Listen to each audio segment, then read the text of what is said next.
Let's get started, guys. The word is, how old is this?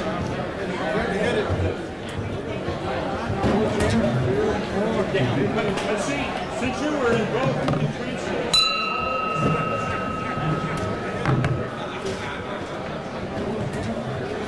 Ladies and gentlemen, please take your seats so we can begin this morning's general session.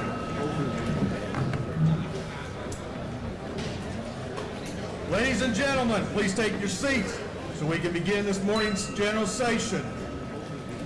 Please make sure all your phones are on vibrate or silent, please. Ladies and gentlemen, or Sergeant of Arms will come around and collect the fine. Please make sure all your phones are on vibrate or silent, please. Or Sergeant of Arms will come around. Sergeant of Arms, please secure the doors. Please make sure all your phones are on vibrate or silent, please. Or Sergeant of Arms will come around. Sergeant of Arms, please secure the doors. Please.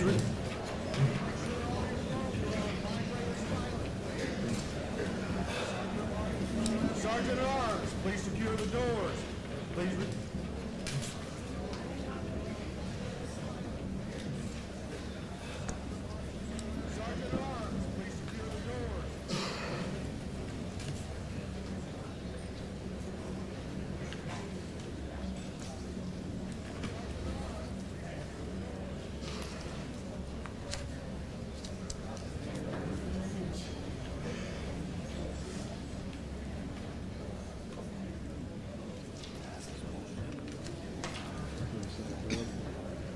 Yeah, it's still coming in.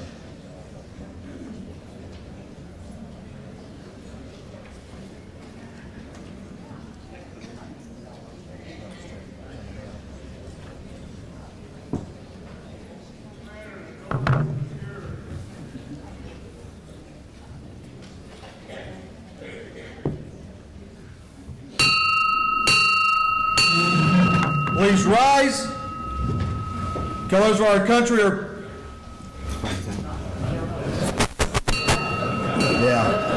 Post 510, Fort Harrison, 11th District. Please present colors. Post 510, Fort Harrison, 11th District. Please present colors. And salute.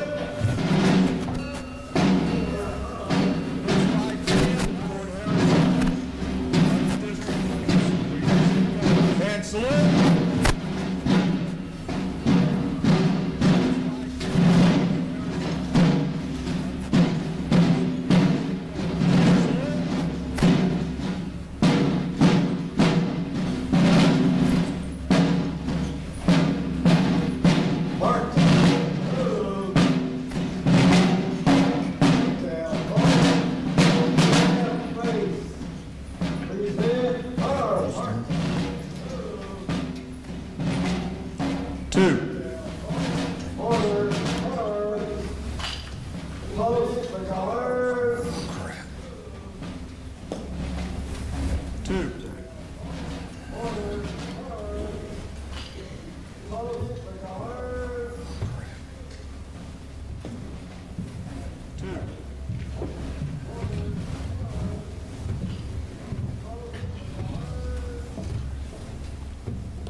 Present arms. Order, arm. Post. Present. Arm.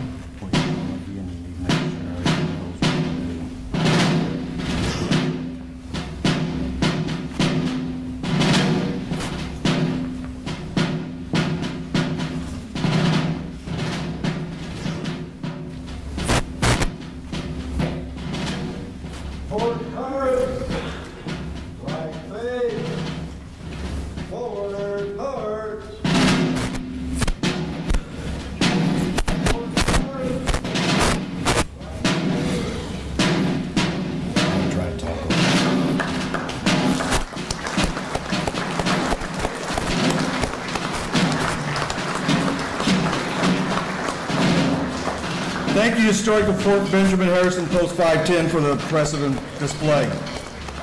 Please uncover as I call on Department Chaplain Pastor Norris Kern to lead us in invocation.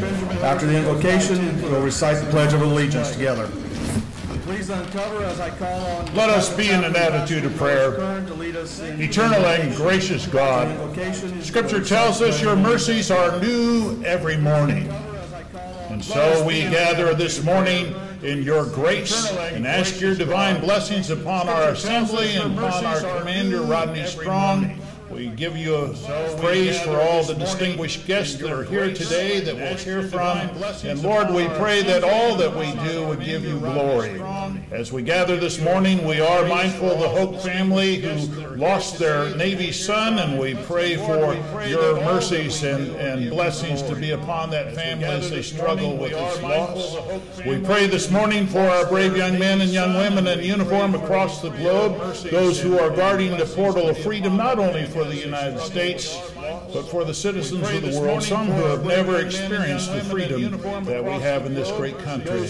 We pray your blessings upon all of our administration. We pray our blessings upon our state and our communities. And we thank you for our association and the great American Legion family. And we thank you for the blessing of having our sisters in the auxiliary with us this morning in our joint conference, and our sons, our whole Legion family with Legion Riders. And we just ask you to bless our time. Let us give you glory. You're a great and mighty God. For it is in your name we ask and we pray. Amen. Amen. We just ask you to bless our time. Let us give you glory. You're a great and mighty God. For it is in your name we ask and we pray. Pledge allegiance to the flag of the United States of America and to the republic for which it stands, one nation, under God, indivisible, with liberty and justice for all. This time I ask you to remain standing and to dedicate your attention to the empty chair that has become such an important part of all of them. Department's Northern Vice Commanders Donald Cole, Ken Hectorthorne will place the POWMIA flag on the empty chair and light the memorial candle. Department's Northern Vice Commanders Donald Cole, Ken Hectorthorne will place the POWMIA flag on the empty chair and light the memorial candle. Department's Northern Vice Commanders Donald Cole, Ken Hectorthorne will place the POWMIA flag on the empty chair and light the memorial candle.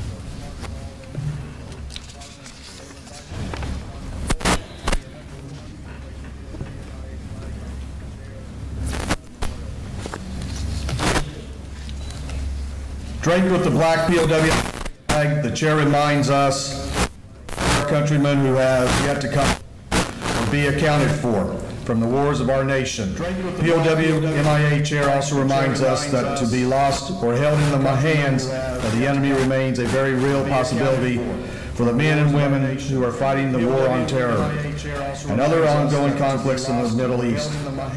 The chair is a reminder for all of us to spare no effort to secure the release of any American prisoner from captivity, the return of the remains of those who died in defense of liberty, and a full reckoning of those to secure the release. Let us rededicate ourselves for the virtual endeavor. The return of the remains of those who died in defense of liberty, and a full reckoning of those to secure the release. Let us rededicate ourselves for the virtual endeavor. The return of the remains of those who died in defense of liberty, and a full reckoning of those to secure the release. Let us rededicate ourselves for the virtual endeavor.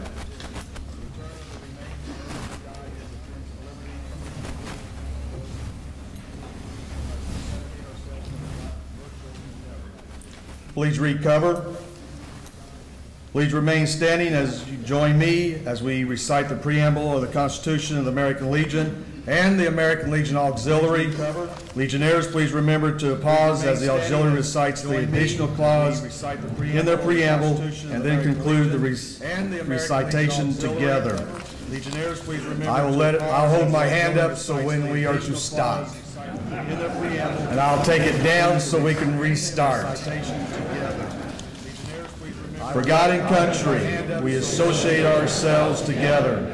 for the following purposes: to uphold and defend the Constitution of the United States of America, God and country, and to associate ourselves together for the following purposes: to uphold and defend the Constitution of the United States of America,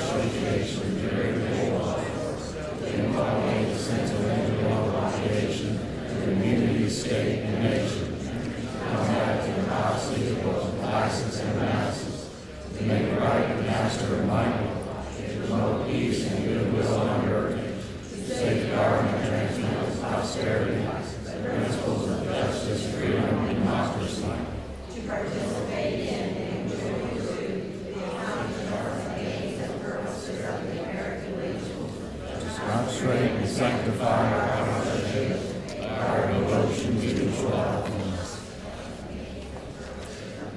Very good.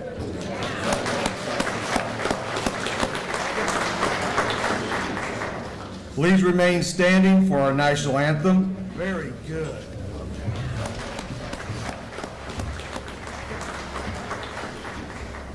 Please remain standing for our national anthem. Very good.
Two.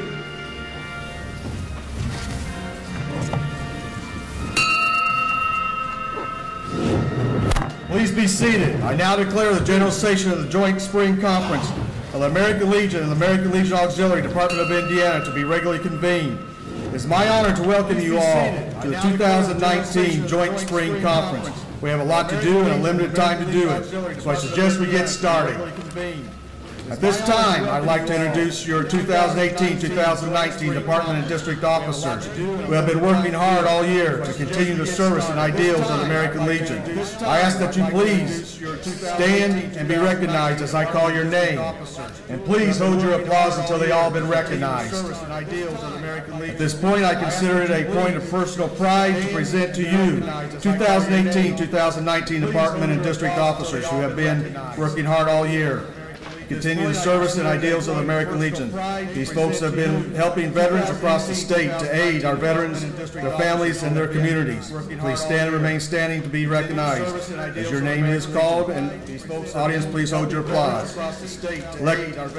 National Executive Committeeman Jerry Jordan.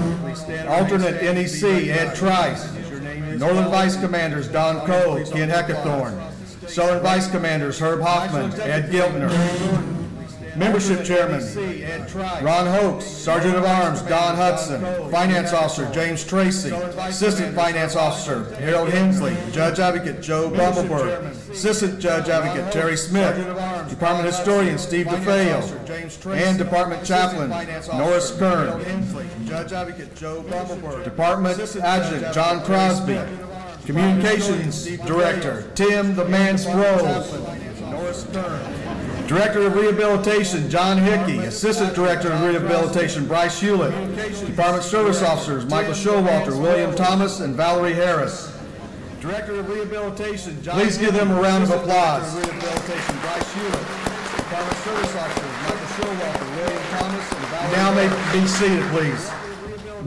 Please give them a round of applause. I'd like to take a minute to highlight how special our Department Service Office truly is. Their team has one of the most demanding jobs in the American Legion, providing guidance to the veterans as they navigate the complicated VA claim system. We have the best service office in this entire nation as far as I'm concerned. Yes, I do. They are. The facts and figures will back up that statement. Did you know that more than 87,000 service-connected disabled veterans in Indiana, our Department Service Office manages more than 62,000 of those.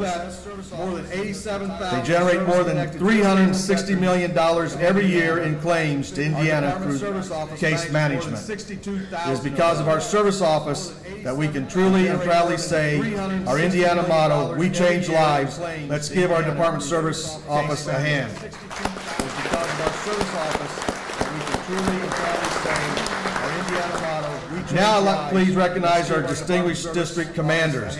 These are our Legion spokesmen and women in the field doing hard work, motivating our volunteers to recruit eligible members across the state. Please stand as I call your names, and please hold your applause until they're all been recognized.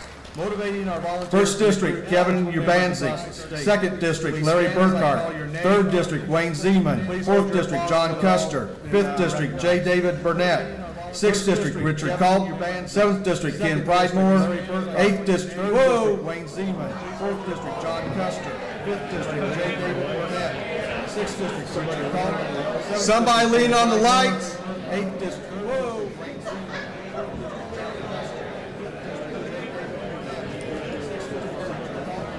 Somebody lean on the lights. They're photo sensor. Motion sensor. Lee, those are motion censored lights. 8th District, Sue Hunt. 9th District, Jerry Milton. 10th District, Lori Bowman. 11th District, Joe Allen. Please give them a round of applause. 8th District, Sue Hunt. 9th District, Jerry Milton. 10th District, Lori Bowman. And another hard-working group of Legionnaires, the 4 commission chairmen. Please stand and hold your applause until they've been recognized. Americanism Chairman Bob Oath, Children and Youth Chairman Mark Gillian, Internal Affairs Chairman James Dobby, Rehabilitation Chairman Rick Hudson. Americanism Chairman Bob Oath, Children and Youth Chairman Mark Gillian, thank you. Affairs Chairman James Dobby. These blue cappers have a great responsibility in managing the committees under their respective commissions. They don't collect a paycheck. They volunteer countless hours, and each are on the path of becoming future Department of Indiana commanders. Thank you all for your dedication to our great organization. Let us take a moment to recognize our current and past national organization leaders as well. Thank you all for your dedication to our great organization. Internal Affairs Commission Chairman Bob Newman, please hold your applause until they all have been recognized. Past National Commander Jim Couts. Past National Vice Commander Bob Newman. Past National Treasurer Weber LaGrange. Past National Chaplain and continuing his service today in the Department, Norris Kern. Past National Sergeant of Arms Al Polito. And past National Historian Jim Holmes. Please give them a round of applause.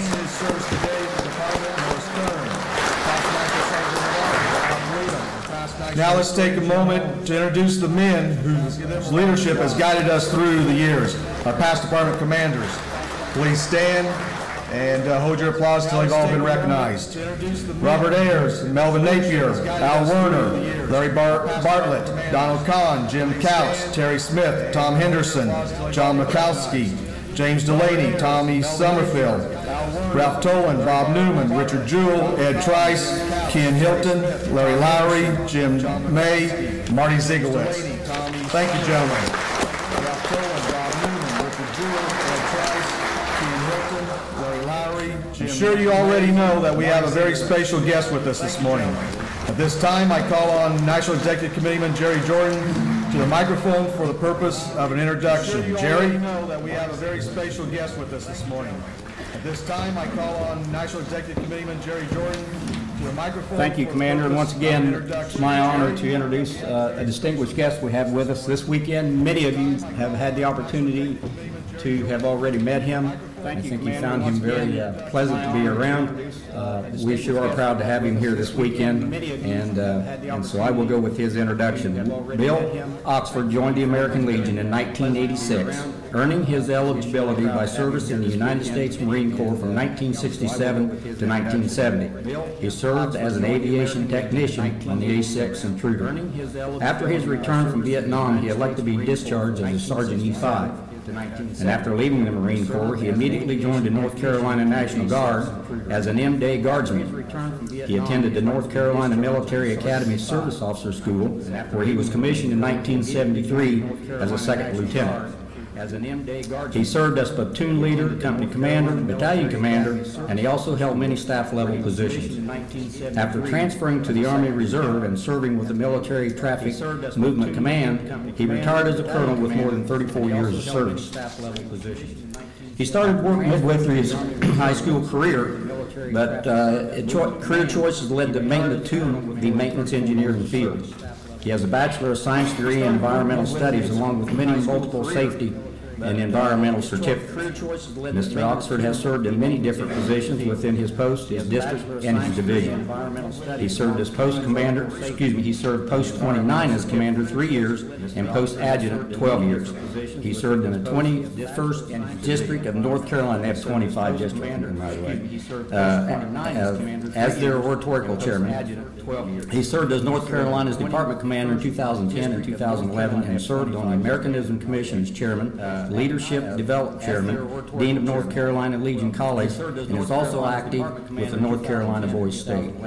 On the national level, he has served on the Foreign Relations Commission, the Americanism Commission, Baseball Subcommittee, Vet Employment and Education Commission, Legislative Commission, and the Citizen Flag Alliance Committee. He has many affiliations, both Legion and Civic. He has many paid-up-for-life memberships, including the Legion, the VFW, the Marine Corps League, and the Association of the U.S. Army. He's a member of Anavicus, past Department Commanders Club, Masonic Lodge, and North Carolina Army Retirees Council. Mr. Oxford served as City Council member for 8 years and Mayor for 3 years. He has been married to his wife Frances since 1967 and recently celebrated their 50th wedding anniversary. They have 2 children, a son Charles and a daughter Jackie, and 4 grandchildren. American Legion family members, I introduce to you Mr. William Bill Oxford, leading candidate for our national commander of the American Legion, Mr. Oxford.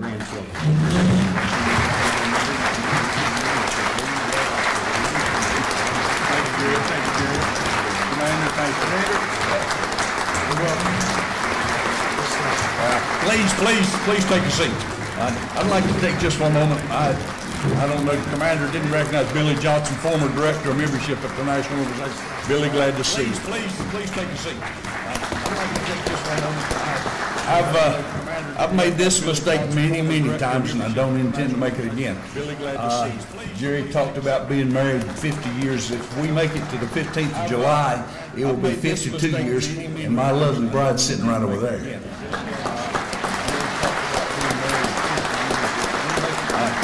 I don't know if I'm the luckiest and she's the smartest, or I'm the smartest and she's the luckiest, but 52 years worth, it's I have been extremely blessed to have her by my side for 52 years. But Commander, thank you for the opportunity to address your conference and convention. It's truly a privilege to be here. But before I go too much further, I need to do just a couple things. But Commander, thank you for the opportunity. You'll understand why. Where are the Marines in the crowd? Gotta know where you are. Simplify, brothers. I do that for a couple reasons. If I get in trouble, I want to know who's got my back. And I also know if there's more than 2 of them together, that's probably where trouble's going to start. So watch out. But Simplify, brothers, no better friend or worst enemy than the United States Marine. But I use the Marine Corps because the yellow footprints at Parris Island, South Carolina started my life. I mean, that bailed me out from what I could have been and should have been to what I am today. I was just a poor country boy from the wrong side of the tracks, even though we didn't have tracks. But I lived in the wrong part of town. and had little chance of success until John Grindle knocked on my door and said, "We want you." And he set the hook, and all he had to do was reel me in because I was hooked more than once. But the Yellow Footprints changed my life and gave me the opportunity to become who I am and what I am today. And when I think about Paris Island, it wasn't about making friends. It was about survival. And thank goodness and thank God I was able to get through that. But from Paris Island, we moved up to Camp Lejeune. And Camp Lejeune at ITR gave me another opportunity to become exposed to the rest of the world. And the Marine Corps called it ITR, and I think now they call it MCT, Marine Combat Training. Somebody help me out here. The Army calls it AIT, Advanced Individual Training. And I think the Air Force calls it Palm Beach. Is that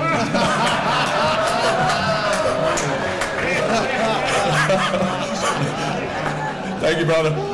But anyway, at ITR, I became bunkmates, and back in those days, it was just an open World War II barracks with a squad bay full of bunks, upper and lower, and I fell in on the bunk with a big black guy from upstate New York, and you got to understand where I was and who I was and where I came from. When I asked Moose, and that was his name, I said, "Moose, where are you from?" He said, "Oh man, I'm from the city." And you got to understand, to me, the city was the next town over had a stoplight.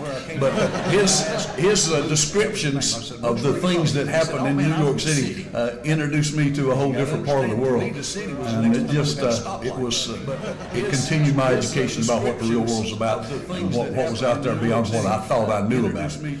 But anyway, that's a little history about who I am and where I came from. And it's truly an honor to be able to stand here as your candidate for National Commander from that humble beginning. Anyway, I thank God for the opportunity. But when I think about the American Legion, we've got to realize we are in the midst of our 100th anniversary, our centennial celebration. And the people who created this organization, going all the way back to 1919, created this organization based on their concepts about what the Legion was, and they created our 4 pillars. And if we look at our 4 pillars, the first being Americanism, that's just an ability or an idea or a concept to create a stronger, more patriotic America. I think we all firmly believe in that. A more patriotic America. We cannot forget what we think America should be and what it is. Our second pillar, a strong national defense. If we think about the continued development and realization of this country, we cannot survive without a strong national defense. We've got soldiers, sailors, airmen, and folks in 140 countries scattered around this world protecting our freedoms. And we all know there are still countries and people out there who wish us ill, and we cannot survive without that strong national defense. Our Veterans Affairs and Rehab pillar, we have a responsibility to take care of those people who are defending us around this world. When we send people to war, it is our responsibility to take care of those folks when they come home. That's one of our pillars we cannot remember or we cannot forget. Our children and youth programs, that's the 4th pillar. We have great children and youth programs, and we do tremendous work developing and continuing to educate our young people. And when we think about those 4 pillars, we as a group can't take credit for the organization that our forefathers created. We've all made our continued contributions, some more, some less, some different, but we've all made our contributions. But we have got to make sure this organization continues. Historically, we've done good.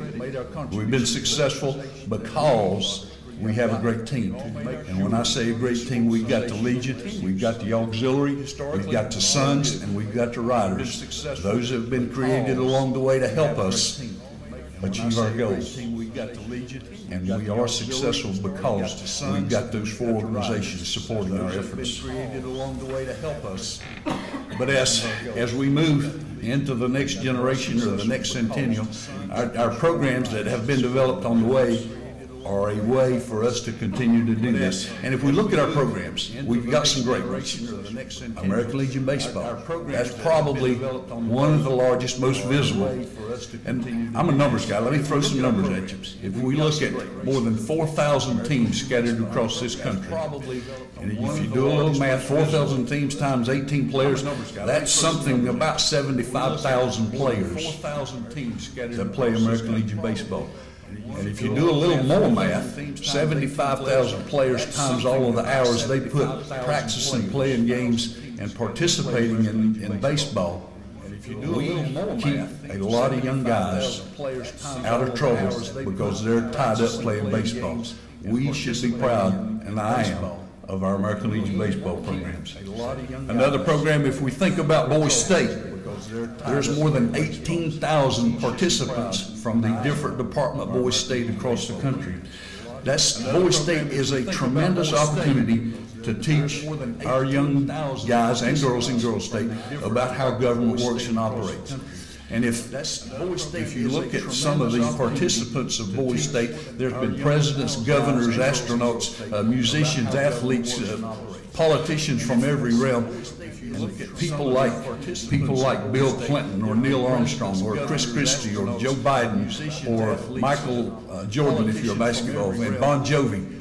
All of those folks participated in Boys State. It's a tremendous program. Another one of our programs, our oratorical contest, the finals are going to be tomorrow over across town. That's just another opportunity to let our young folks learn about how the Constitution works, what it means, and how we can continue to serve through the Constitution. Our junior shooting program, tremendous opportunity to teach gun safety. Our scouting program, that was the first children and youth program. Our junior shooting program, tremendous. Another program that's probably least or probably not as well understood as it could be as our Legion Charities. We can look at the National Emergency Fund, the Child Welfare Fund, our Veteran Service Fund, the TFAs. The money that we put into college scholarships is a tremendous asset to our children and youth program. And everybody here should be proud of the $1 million that we put into Coast Guard families during the recent government shutdown. $1 million. And this is not.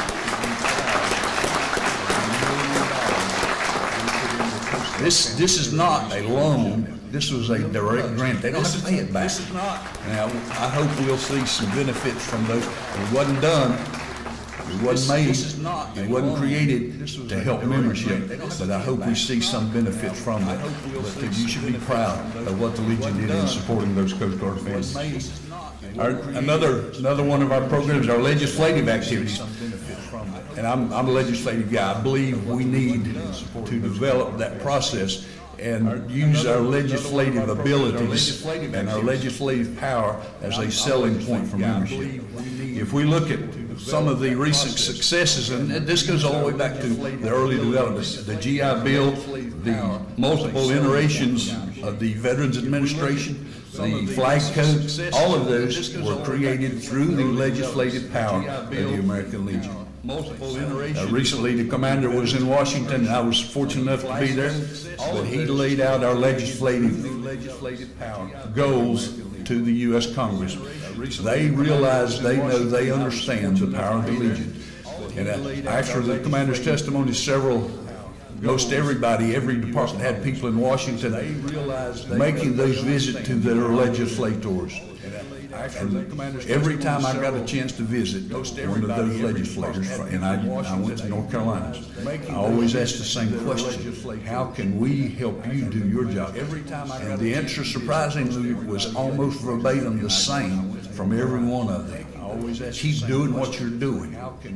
We want to know, we need to know, we expect to hear from you and what your goals and objectives are and what you need from us. So if you are involved with your legislators, that's local, state, and Washington. Good for you. If you're not, you need to be.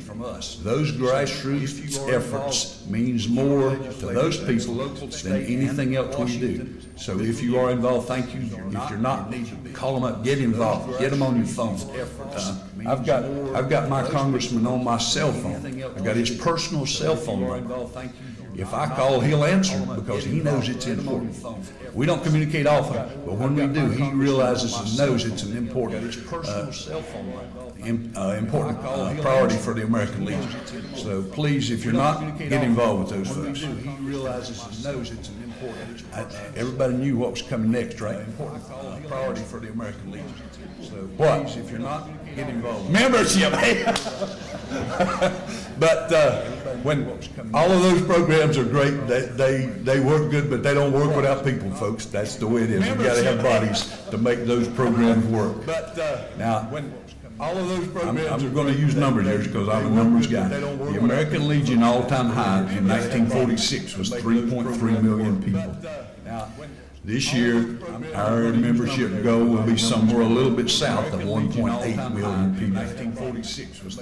In North Carolina, our all-time high was in 1947, 68,000. This year, our goal is somewhere just a little bit south of 38,000. Our all-time high was in 1947. In Indiana, the all-time high was in 1994 at 142,000. This year, Indiana's membership goal is somewhere just a little south of 80,000 at 142,000. We got to turn membership around. And don't, please do not get me wrong. The American Legion is not the only one facing this issue. We can look at Kiwanis, Ruatandia, DAV, VFW, Marine League. Every civic organization is facing the same issue. I think part of that goes back to, we talked about Americanism and creating a more patriotic America. We need to turn that around. We've got to turn it around. Now, don't get me wrong, Billy. Our membership folks do great work. I mean, retaining, recruiting, using DMS. We've got a full toolbox of tools to use for membership. I mean, brochures, incentives, the financial rewards, all of those are important and they're critical to keeping us where we have been. But we've got to turn it around. And if we look around, and there's red, white, blue, every color hat here, everybody needs to be involved. And I know it's easy to say, let Fred, Joe, Jerry, Jack, let somebody else do it. But we need everybody, every person, every legionnaire, every auxiliary, every sons, and every rider out there asking the question, are you a legionnaire? We need everybody, every person, every legionnaire, every auxiliary. Some folks couldn't give away $100 bills, I know that. They'll never be a good membership recruiter. But everybody knows somebody who's eligible for the Legion. Some folks couldn't give away $100. I hadn't planned to do this, but I'm going to plug it in. There was a young Gold Brigade winner at a different department. And everybody knows what a Gold Brigade winner is. He recruited 50 new members that year. So he was going to his department convention to get his award. He invited his dad to come to the convention to see him get his Gold Brigade award. They walked in, the Gold Brigade guy went this way, the dad went this way. Somebody said, hey, you're a veteran. Yeah. Are you a legionnaire? No. Why not? Never been asked. This Gold Brigader had not asked the most important person in his life, if he was a legionnaire, and never gave him the opportunity. This Gold Brigader, everybody knows somebody who's eligible for the Legion. Have you asked? We've got to develop a fire in the belly and be proud of who the Legion is and what we do. Who's eligible for the Legion? Have you asked? We talked earlier about the last 100 years. We can't take credit for that, but the legacy that we leave will be the organization about the last 100 years for the next generation. Can we say we left the Legion in as good a position as possible? We've got to realize that will be our legacy and what they talk about us 100 years from now. Whatever position the Legion in. Got to realize everything we did yesterday, everything we do today, everything we do tomorrow will be creating the foundation for the future of this organization. I hope everybody understands and realizes that. Will you help me do that? We've got to count on each other and realize this organization needs us to step up and make it a better organization for the next generation. God bless America. God bless the American Legion. Thank you very much. Good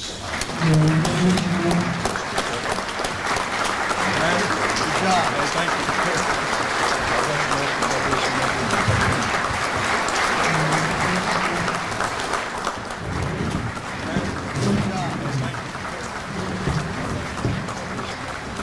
Again, Mr. Oxford, I'd like to personally thank you for your taking time out of your busy schedule, spend time with our Indiana Legion family. Thank you. Again, Mr. Oxford, I'd like to personally thank you for your taking time out of your busy schedule, spend time with our ladies and gentlemen, for being here. Thank you for being here and everything you have done and continue to do for this organization. At this time, we'll have a few brief announcements from our department adjutant, John Crosby. John. Everything you have done and continue to do for this organization. Morning. At this time.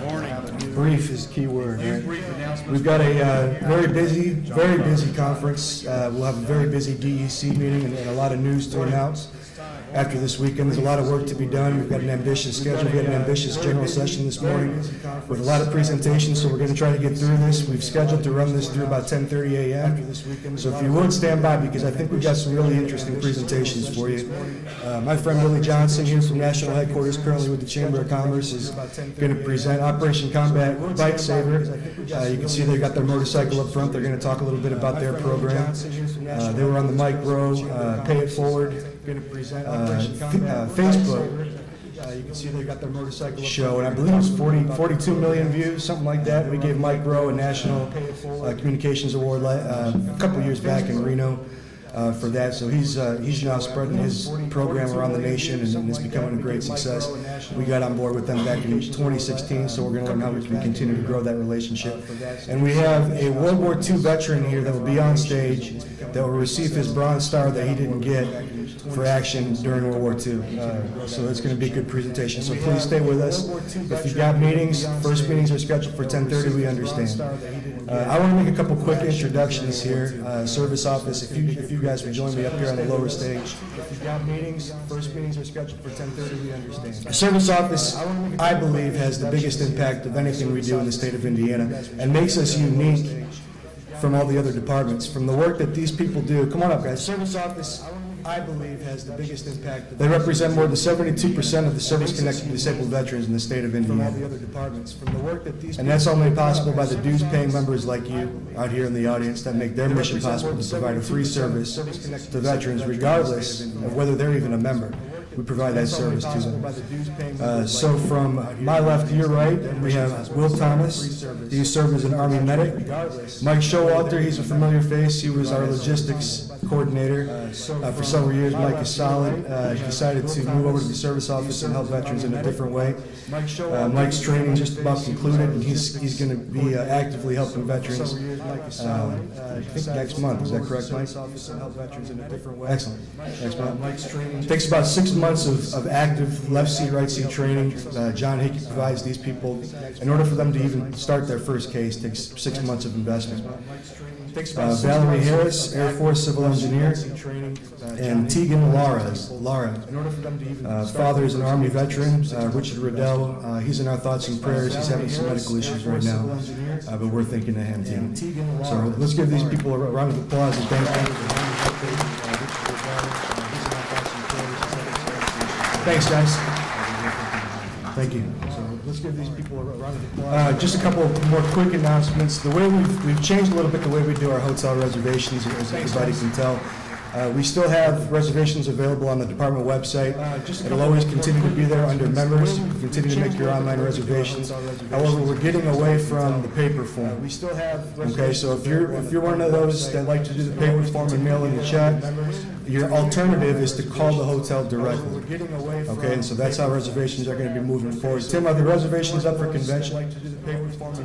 Okay, we'll get those up next week, so we'll have them up early. We can start planning for convention. If anybody has any questions, you know where to reach me. Just call me at headquarters. I'm available to you. Okay. We have extended our contract here at the Marriott East for 1 year. 1 year extension that puts us through fall of 2020, fall conference of 2020, and this weekend we'll make our final decision on an extended contract, 3 to 5 years, and we will make that announcement following next week. So for the next year, through fall of 2020, we are locked in, and we'll have more announcements for you later. And we will make that announcement following next week. So for the next year. Okay, and we have a dedication coming up. If you would save the date, July 30th, 11 a.m. at department headquarters. Excuse me, June 30th. June 30th, 11 a.m. at department headquarters. We will have a dedication. The new signage is in place. It took 4 years of cutting through red tape and bureaucracy and the reuse authority and Marion County and Indianapolis and everybody else that we had to adhere to their standards. But the sign is finally up. It's lit. We have new columns that we're going to put in the front. We're going to put the 4 pillars up. We've got an SAL plaque that we're going to finally dedicate and put that on the wall. Possibly some groundbreaking time capsule. And some other announcements to come as well. So June 30th, 11 a.m. save the date. More to follow on that. And that's all I got. Thanks, Commissioner. Time capsule. And some other announcements to come as well. So June 30th. Thank you, John. 11 a.m. save the date. More to follow on that. Now, at this time, it is my distinct honor to present my partner in leadership this year. Thank you, John. 11 a.m. save the date. More to follow on that. Now, at this time, American Legion Auxiliary President. Ladies and gentlemen, please join me in a warm welcome for Madam President Betty Slagle. American Legion Auxiliary President. Ladies and gentlemen, please join me in a warm welcome for Madam President Betty Slagle. I'm still not comfortable with the up and down. Sorry, folks. I want to thank Commander Rodney, Mr. Oxford. I hope you enjoyed your trip yesterday. The up and down. Sorry, folks. And I told him I'd keep it brief. I want to introduce present our department officers, introduce our guest for a few words. NEC, I want to introduce Judy Morris. Present our department officers. President-elect Jenny Mounty, NEC. Vice President Roxanne Zigowitz. Chaplain. Vice President Pam Shook.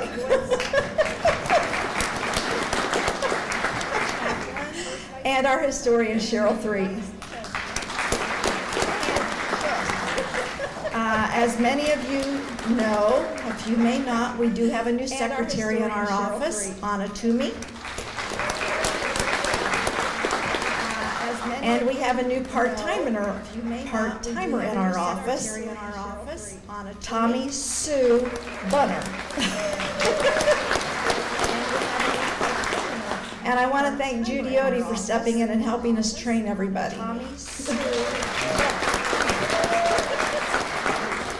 Now, I only have 2 district presidents in my district president line, so if there are any district presidents out there, let me know so I can introduce you. Right now, yeah, please stand up. There's some, okay. First district, we have, Roxanne is not here. Right now, yeah, please stand up, okay? There's some, okay. I'll start with what's up here. 5th district, we have Roxy Stoner. 8th District, Connie Banks. 3rd District, Joy Miller. 6th District, Paula Evans. Did I miss any? Thank you, ladies, for attending. We do have a special guest at this time that I want to introduce to you. Her name is Teresa Eisensee. Did I miss any? Thank you, ladies, for attending. We do have a Teresa's from the Department of Wisconsin, and she is serving as our our National Central Division Vice President this year.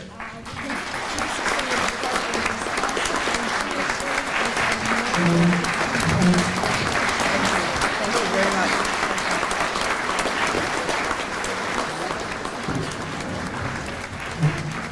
Thank you. What a wonderful conference this is so far. There's lots of people here. That's great. And I'm so glad that you include the whole American Legion family. Thank you. Today I bring to you greetings from our national organization and National President Kathy Dungan. Great. Now Kathy picked out a special project this year, and it is focusing on veterans and especially the women veterans. I have a few statistics. Bill, I also like numbers. I have a few statistics here to talk about women veterans. Did you know that over 2 million women have served in the U.S. Armed Forces? And over 1 million of those women actually have served since 1990. 15% of all active military are women, and an estimated 18,000 women will separate from the military forces over the next several years. Women veterans are 6 times likely to die from suicide than non-service women. 1 in 5 women and 1 in 100 men screen positive for some type of military sexual trauma. But this number only reflects the number of people that actually report it and go to a VA facility. 36% of women veterans report delayed or unmet health needs, going to a clinic or a hospital that doesn't have a separate section for these military sexual trauma victims. Women veterans are approximately 9% of the nearly 40,000 homeless veterans on any given night. But the homeless veteran women have some slightly different disadvantages compared to the male veterans, is that they sometimes have family, they have children with them. But the homeless veteran women, 39% of the homeless women veterans also have sexual trauma.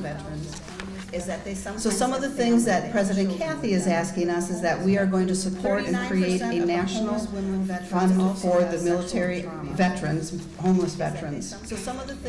Most of these veterans, women that I said did mention, have children. And some interesting things that I found is that some of the homeless shelters that they go to, if the child is over the age of 9, they're not allowed to stay in the women's section, that they have to leave and go to the men's. And as a parent myself, I would never allow my 10 or 11-year-old son to be moved into a different section from me. So what can we do as American Legion family members? We need to support the legislation to institute gender-specific health care so that our women have their special section and the men have their special section. Support legislation to fully fund lifetime electronic health records. And I know this has been in the works for a while, to make sure that when you go to any clinic anywhere that you're able to get your same exact medical records. Increase public awareness of the veterans' issues. Stand up at the time that your legislatures are there and ask them to support our functions. And donate, if you can, to the American Legion Auxiliary Foundation, earmarked for a Veterans Project Fund. Now, I was so excited when I heard your preamble this morning and you included the portion of the American Legion Auxiliary. What a wonderful, wonderful option. The National Strategic Goal Plan came up with, goal number 2 plan came up with a combined preamble. This particular preamble includes the SAL, the American Legion, the Riders, and the Sons. I'm going to give the commander a copy of it, and I'll get some other ones printed out. But it goes through and created a joint particular preamble that brings in each different division of each of our preambles. It's a wonderful thing. I'm so glad that you did that. I want to thank Louise, and she's not here today, but she set up the tour yesterday, and that was fantastic. It's a wonderful thing. National candidate Bill was with us, and NEC was with us, and it was a very nice tour. I wish for you a great session this weekend. I hope to get to meet several of you that are here. Stop and ask me some questions. I am a 29-year member of the American Legion, and my husband is a Vietnam veteran. Thank you very much.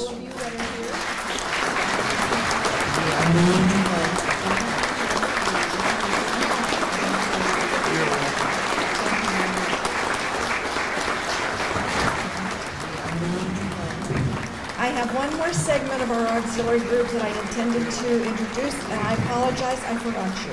So, we are going to do that now. Will the past department presidents in the room please stand? Our auxiliary group that I intended to introduce, and I apologize, I forgot you. So, we are going to do that now. Will the past department presidents in the room please stand? And my last comment is, if you'll notice out in the atrium, we are having a contest on the most liked poppy canister. My last comment is, please dig out your wallets. Well, say which one you think is the best one, and we are going to award a poppy canister. I think she's got a gift card at our meeting this afternoon. Thank you. Thank you, Commander. Is the best one, and we are going to award a. Now remember, Legionnaires, close the books. We have a little bet with the auxiliary. I believe it's halfway between your close of books and ours. Who has the highest percentage? The bet is $100, which I'm planning on them losing, so they'll be paying $100 to my project. So we got to start getting some more cards in. If not, then I owe them $100 for her project. So we still got time to get cards in. So we got to start getting some. I wasn't able to make your homecoming, so here's a little present from Sharon and I. So we still got time to get cards in. It's not a whole lot. I wasn't able to make your homecoming, so here's a little present from Sharon and I. So we still got time to get cards in. Ooh, I like that kind of gifts. Thank you. You're welcome. Very much, and thanks, Sharon, for me. You're welcome. I will see you at yours in a couple of weeks. Okay. Ooh, I like that kind of gifts. Thank you. Thank you, President Slagle, for all that you and your ladies do for us and for our nation's veterans. In addition to a strong auxiliary, we in the Department of Indiana also enjoy support of a large detachment of Sons of the American Legion. We are privileged to have outstanding SAL leaders this year. Please join me in welcoming the 2018-2019 Detachment Commander, Doug Heiser, for some brief remarks and to introduce his officers. Doug, where are you? Please join me in welcoming the 2018-2019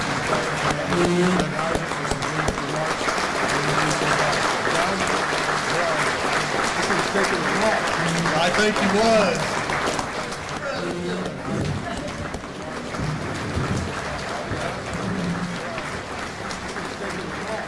I think he was.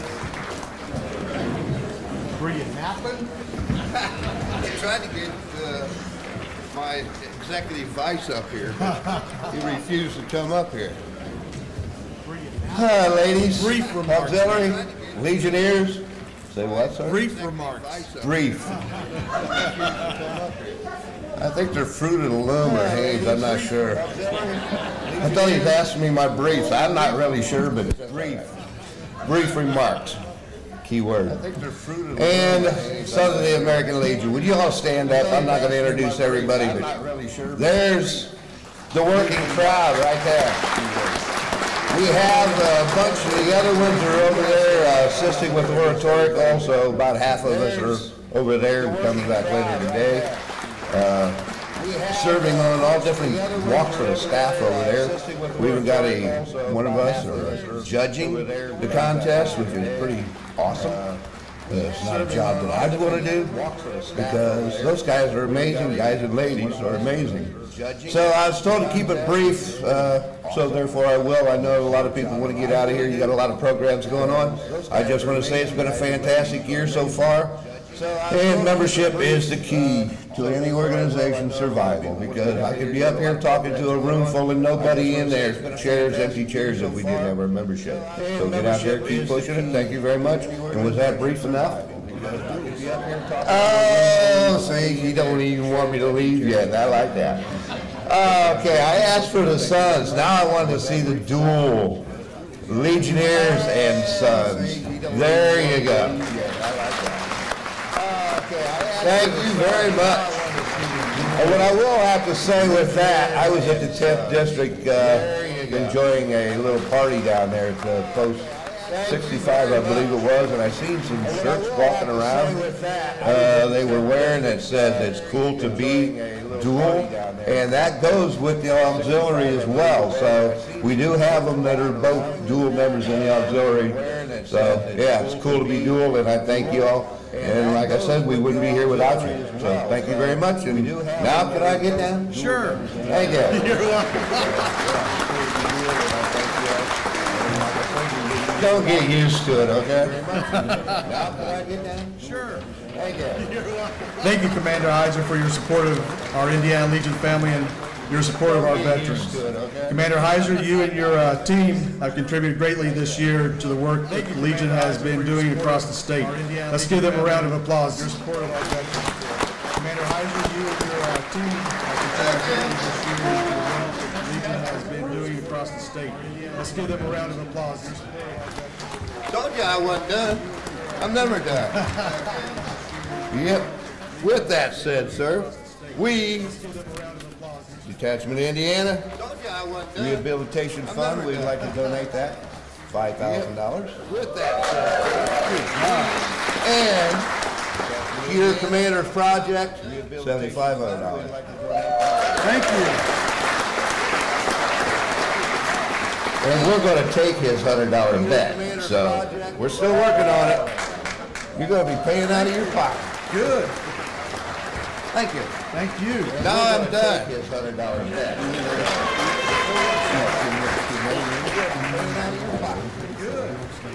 So you guys all stay here. He said you ain't leaving.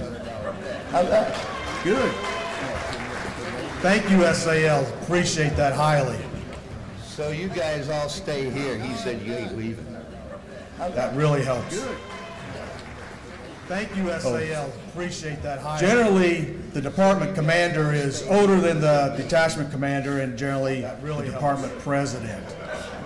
This year it's sort of reversed. I'm the youngest out of the three of us. The department commander is older than the detachment commander and generally...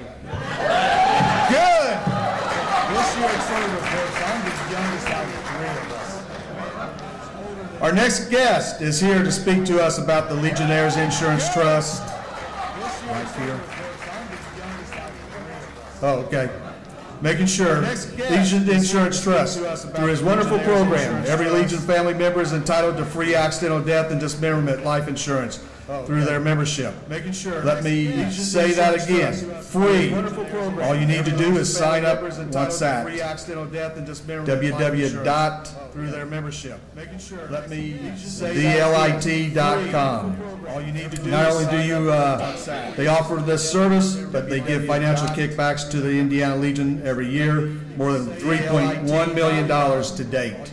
Not only do you, they offer this service, but we have a familiar face here this morning to tell us more about LIT program. Let's give a warm welcome to Past Department Adjutant Mike Ayers. Mike, we have a familiar face here this morning to tell us more about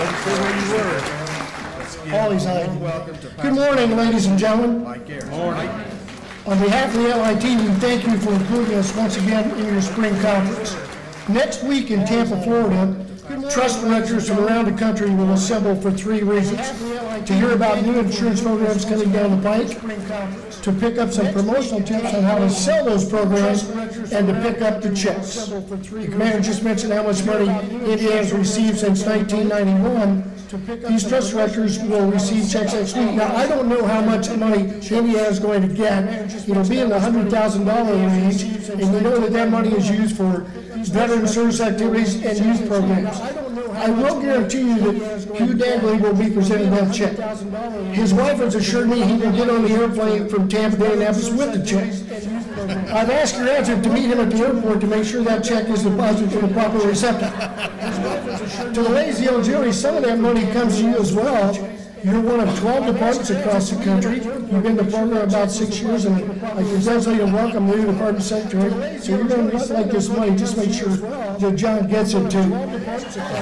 2 of the programs the ladies are in are the accidental death, as well as the SAL and the Legion, and also the travel insurance program. If you get sick on the road, you're in an accident, you need additional medical care, transportation to a hotel, even lost luggage, this is the program for you. Some of you have this brochure on your chairs. I have a number of brochures out at the booth. Also, if you come out to the booth, we also have the no-cost accidental death insurance. 28% of Hoosier Legionnaires have this coverage. 48% in Wisconsin, 47% in Iowa. Some of you have the brochure on your chairs. Fill it out, send it in. You can always call the 800 number and see if you're in the program. We pay up to $5,000 to your beneficiary if something tragic should happen to either a non or Legion visit. So we encourage you to do that. Stop by the booth and we give you one of these handy little tote bags. Commander beneficiary. If you come and get them, I don't have to take them home, so I look forward to doing that. Commander, I promised I'd be brief, so let me wish you a very successful spring conference, and for the remainder of the year, to all of you, thank you once again for including the LIT, the Legion Insurance Trust, in your spring conference. Thank you so much. Thank you, John.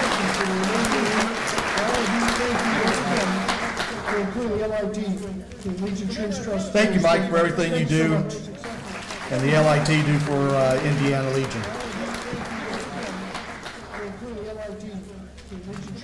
Thank you, Mike, for everything you do. For my Commander's Project this year, I have chosen to assist the Friends of Ernie Pyle Development Fund, whose focus is to not only to keep Ernie Pyle's legacy alive, but also to honor those who have served. The Friends of Ernie Pyle are currently working to raise $90,000 to make improvements to the birthplace home of Ernie Pyle. At this time, I'm pleased to welcome Steve Keys from the Friends of Ernie Pyle to tell us more about the project. Steve Keys is the board president for the Ernie Pyle Museum. Steve, this time I'm pleased to welcome Steve Keys from the Friends of Ernie Pyle to tell us more about the project. Steve Keys is the board president for the Ernie Pyle Museum. Steve, this time I'm pleased to welcome Steve Keys from the Friends of Ernie Pyle to tell us more about the project. Steve Keys is the board. Thank you for inviting the Friends of Ernie Pyle to participate in today's event.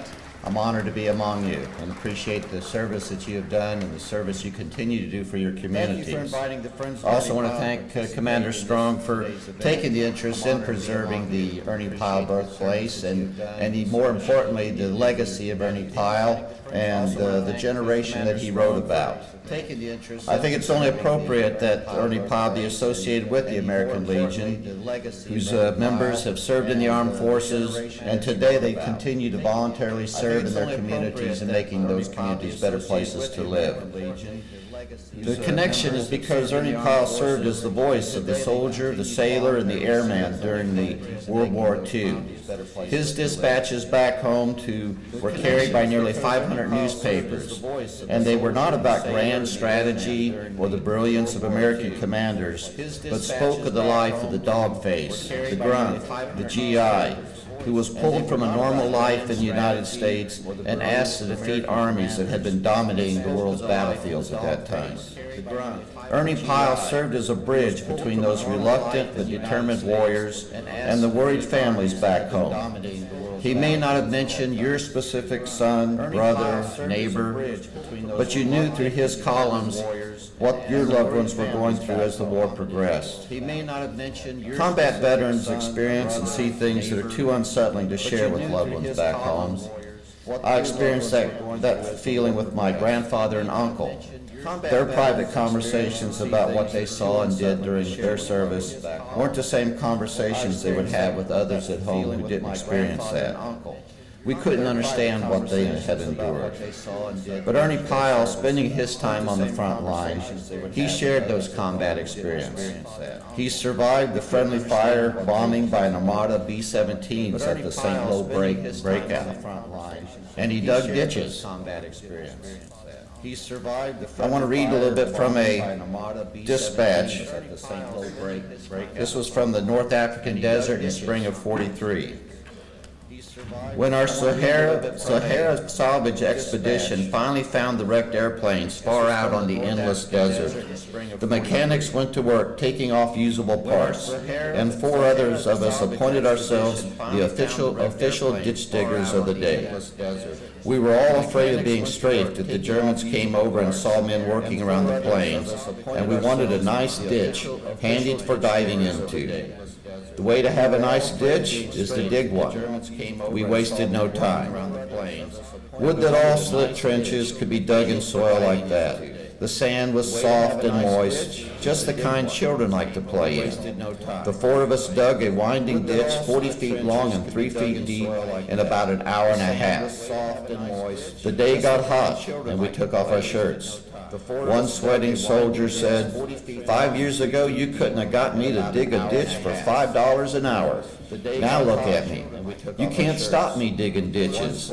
I don't even want pay for it. I just dig for love. And I sure do hope this digging today is all wasted effort. I never wanted to do useless work so bad in my life. Anytime I get 50 feet from my home ditch, you'll find me digging a new ditch. And brother, I ain't joking. I love to dig ditches.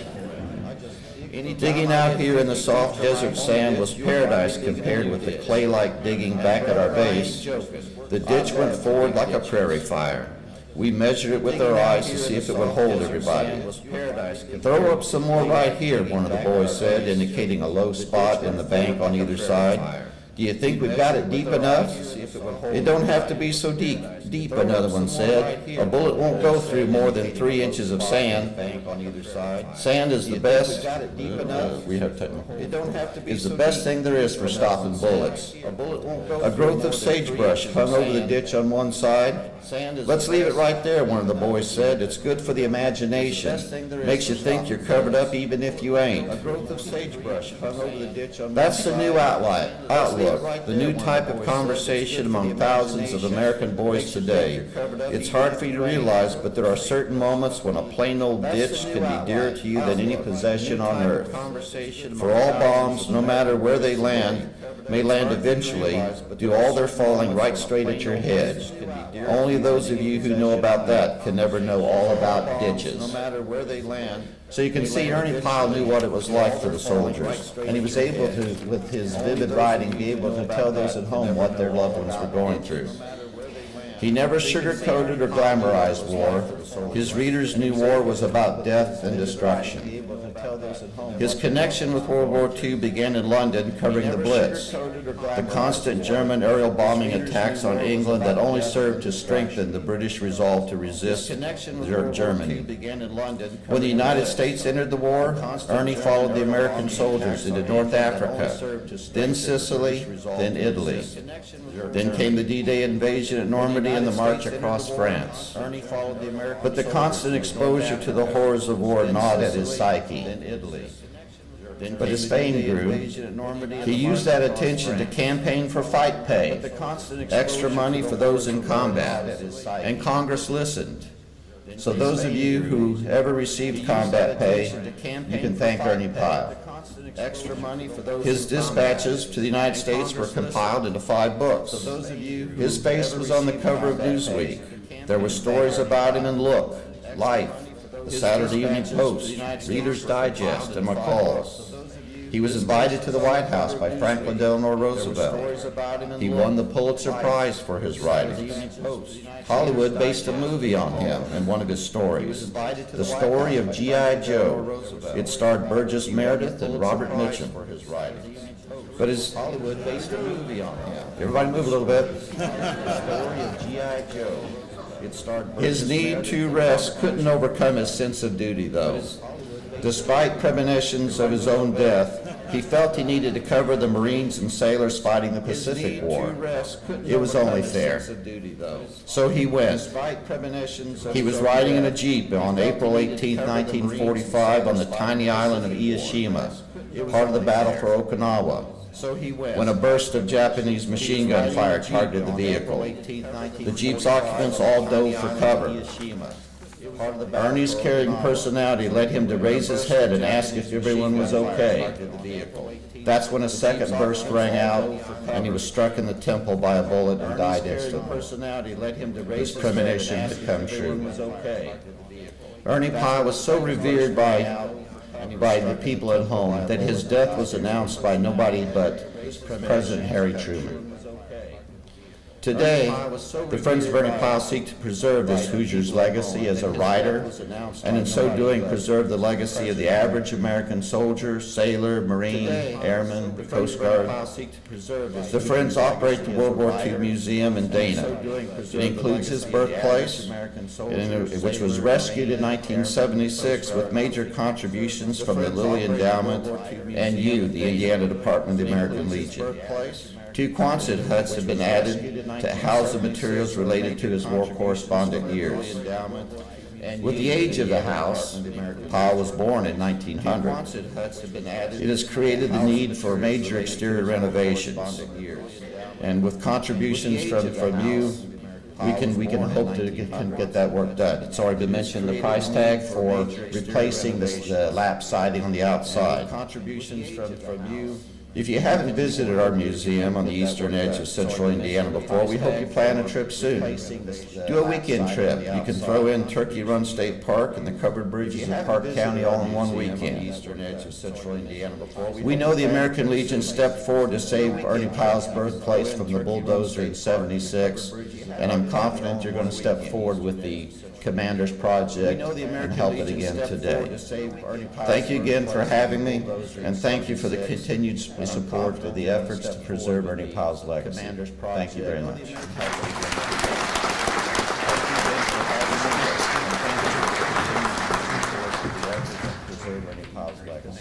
Thank you very much.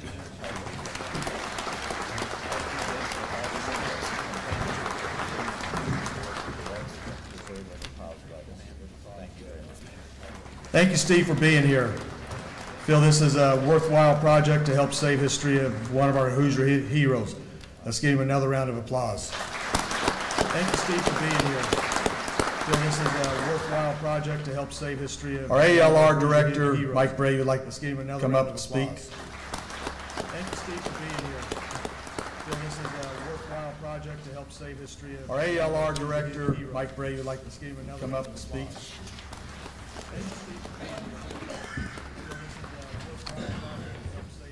Our ALR director, Mike Ray, would like to come up and speak.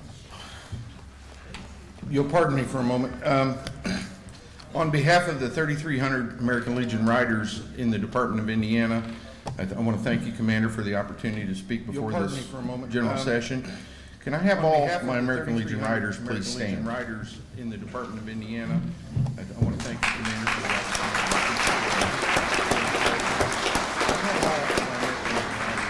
Thank you.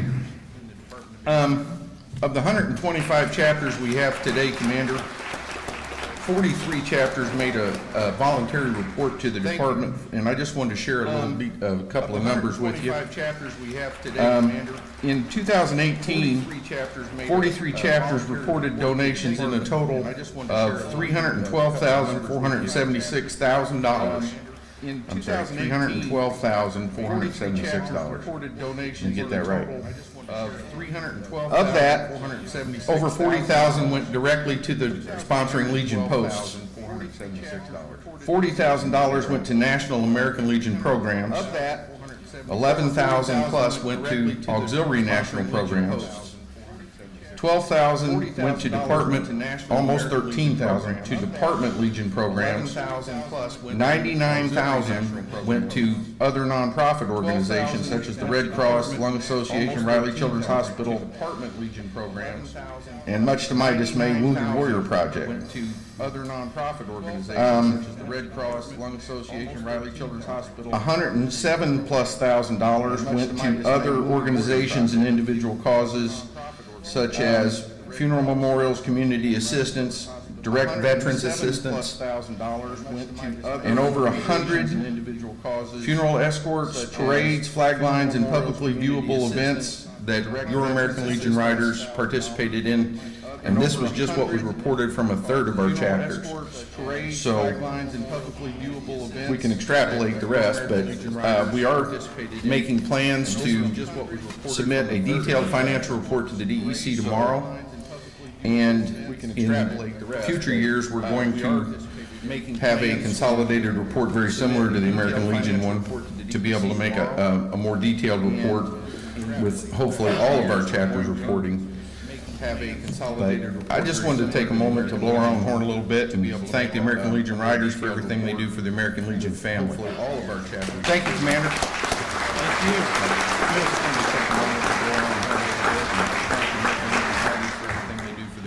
you. Thank you, Mike. Those are some good numbers. Didn't know about those numbers.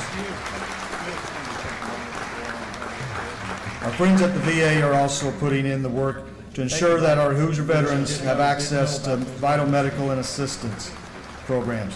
To tell us about one of those programs that could use your help, at this time I ask that Deborah Richmond join me on the stage for the purpose of a presentation. To tell us about one of those programs that could use your help, at this time I ask that Deborah Richmond join me on the stage for the purpose of a presentation. To tell us about one of those programs that could use your help, at this time I ask that Deborah Richmond join me on the stage for the purpose of a presentation. Okay. Good morning. So, how many people in this room love veterans? Yay. And how many people love to help make sure that veterans are healthy and well cared for? All right. I'm Deb Richmond. I'm a social worker at the Indianapolis VA, and I'm here to tell you about the medical foster home program. I'm Deb Richmond. I'm a social worker at the Indianapolis. Medical foster homes is an exciting home option that increases the quality of care for veterans who can no longer care for themselves in their own homes. Medical foster homes is an exciting, and I quote, "There's no place that I'd rather be. I love the quiet of living here. The help we get, I thank the Lord every year that I am here," Stepney, 73, said. I used that quote because it was in the Washington Post this past May.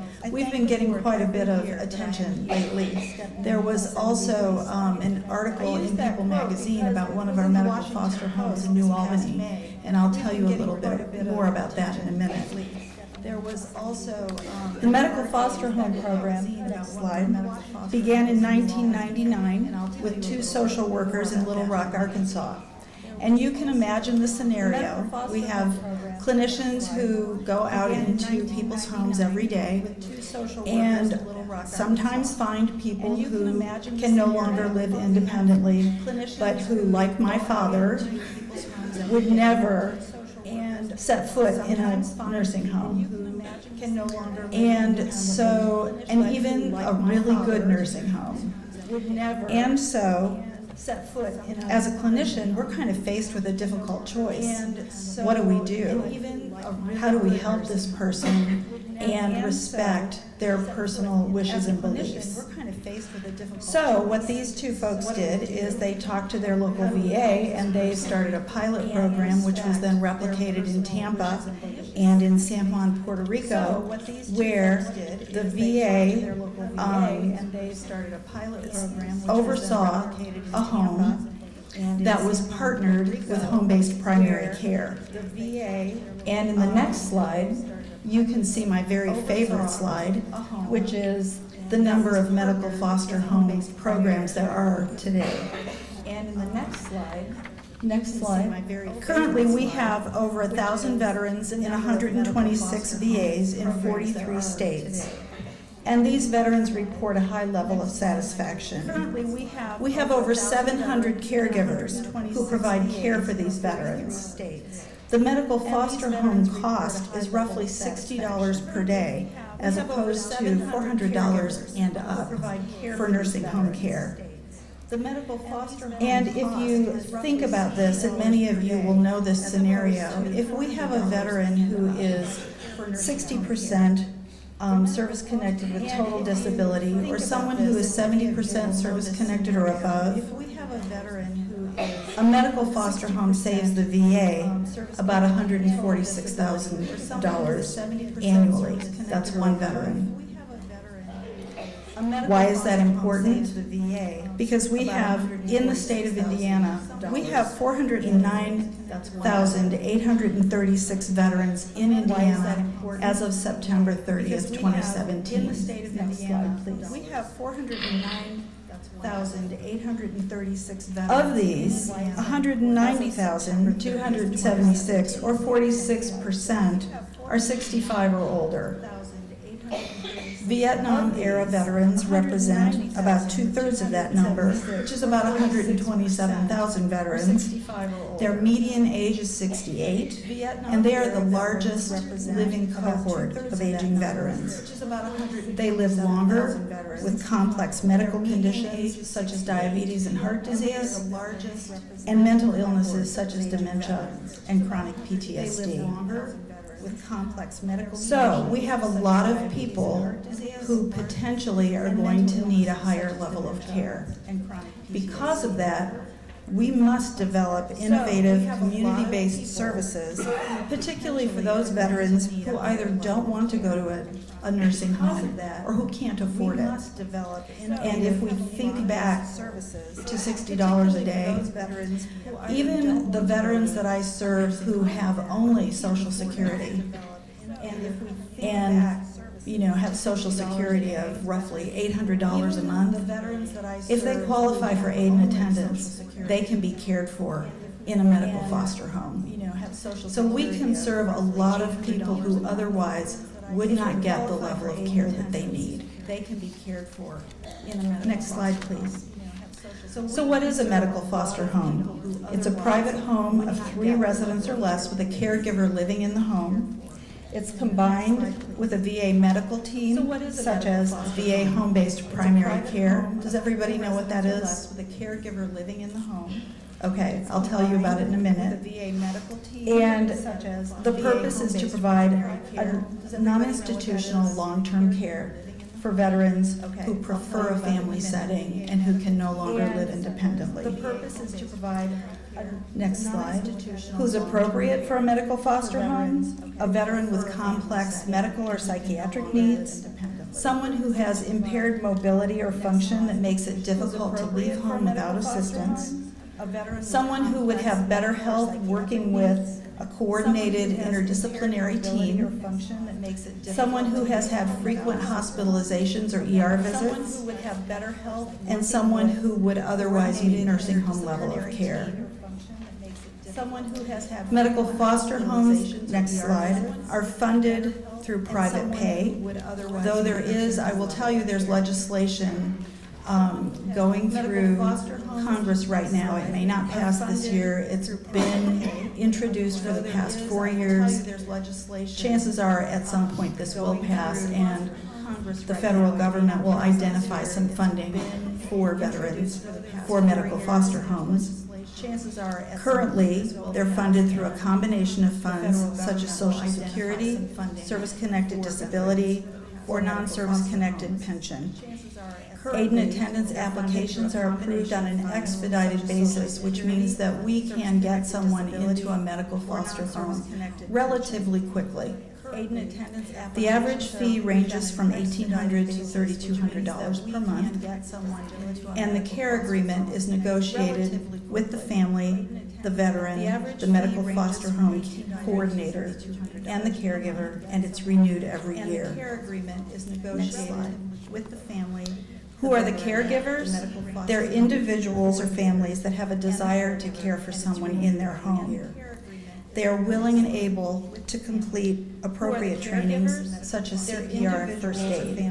We also have a training program for them. We have semi-annual training days where we bring people together and provide education on all sorts of topics.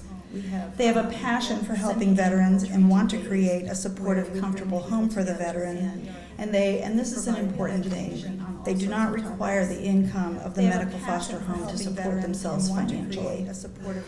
Now the reason there are 2 reasons why that's important. One is that we cannot guarantee placement. So because of that, we want to make sure that someone is not depending on the medical foster home to pay their house payment, for instance. Second, we want to make sure that the people who are doing this because it's a mission for them, because it's something that they want to do, something that they really care about, and something that they have a passion for. are doing this because it's a mission for them. Next slide, please. They want to do something. The home-based primary care team, if you're not familiar with them, is a team that's designed for aging veterans with complex disabling disease. It consists of a doctor, nurse practitioners, nurses, psychologists, social worker, physical therapist, occupational therapist, dietitians, pharmacists, and physician's assistants. And it promotes the veterans and the caregivers' maximum level of health and independence by providing comprehensive support in the home. And what that means is that the veterans only need to come to the VA for their specialty care, such as neurology or audiology. The home-based primary care team meets weekly to discuss patients, and they staff every patient in the program at least once every 90 days. The home-based primary care team meets weekly. So my job is to recruit new homes, to manage the acceptance process. Next slide, please. And to oversee the veterans' placement in the home. I go to the homes every month to make sure that everything is running smoothly and conduct annual reviews for veterans, their families, and caregivers. Next slide, please. We match veterans with caregivers. We don't just call a caregiver and say, you've got a spot, take this veteran. The veterans meet the caregiver. They decide if they think it's a good fit. And based on that, we make the placement. And referrals are often made through the veterans' primary care team, but people can also just call us on the phone and say they've got someone who needs some help. Next slide. The veteran's new home provides nutritious meals and snacks that the veteran enjoys, includes the veteran in family activities, gatherings, and outings, takes care of all housekeeping needs such as laundry, bathing, dressing, and can be supplemented, and this is an important thing for caregivers. This can be supplemented with home health care, skilled nursing, and adult day health care when needed. We inspect homes, next slide, every year, and we take a team out with fire and safety, nursing, rehab medicine, dietitian, and myself. And we make sure that the home is safe and that it is comfortable and designed to operate for the well-being of the veteran. Next slide, please. So why am I up here talking to you? I do this work partly to honor my father, my grandfathers, my sister, my nephew, all of the veterans in my family, including my husband and his parents. It is an honor to do this work and an honor to do what can be a difficult job to find homes for veterans. And we need your help. I'm going to give you a quote. That's the whole thing about this program. It's a family, and veterans feel like they're at home, like they belong somewhere, and we feel like we were meant to do this. We're looking for those angels in our community who are natural helpers and whose lives would be enriched by caring for veterans in their homes. We're looking for those angels in our community. So I want to thank you so much for allowing me to come in and speak to all of you today. That's amazing and wonderful. Our contact information is on the slide. It's also out at our booth table. You can call me anytime. I will present to any group. I'm trying to connect with the Women's Auxiliary so that I can come and speak to some of those groups. And if you have any questions, I will say you guys are probably short on time. So you might come see me out at our booth and ask your questions there. Thank you so much. I will say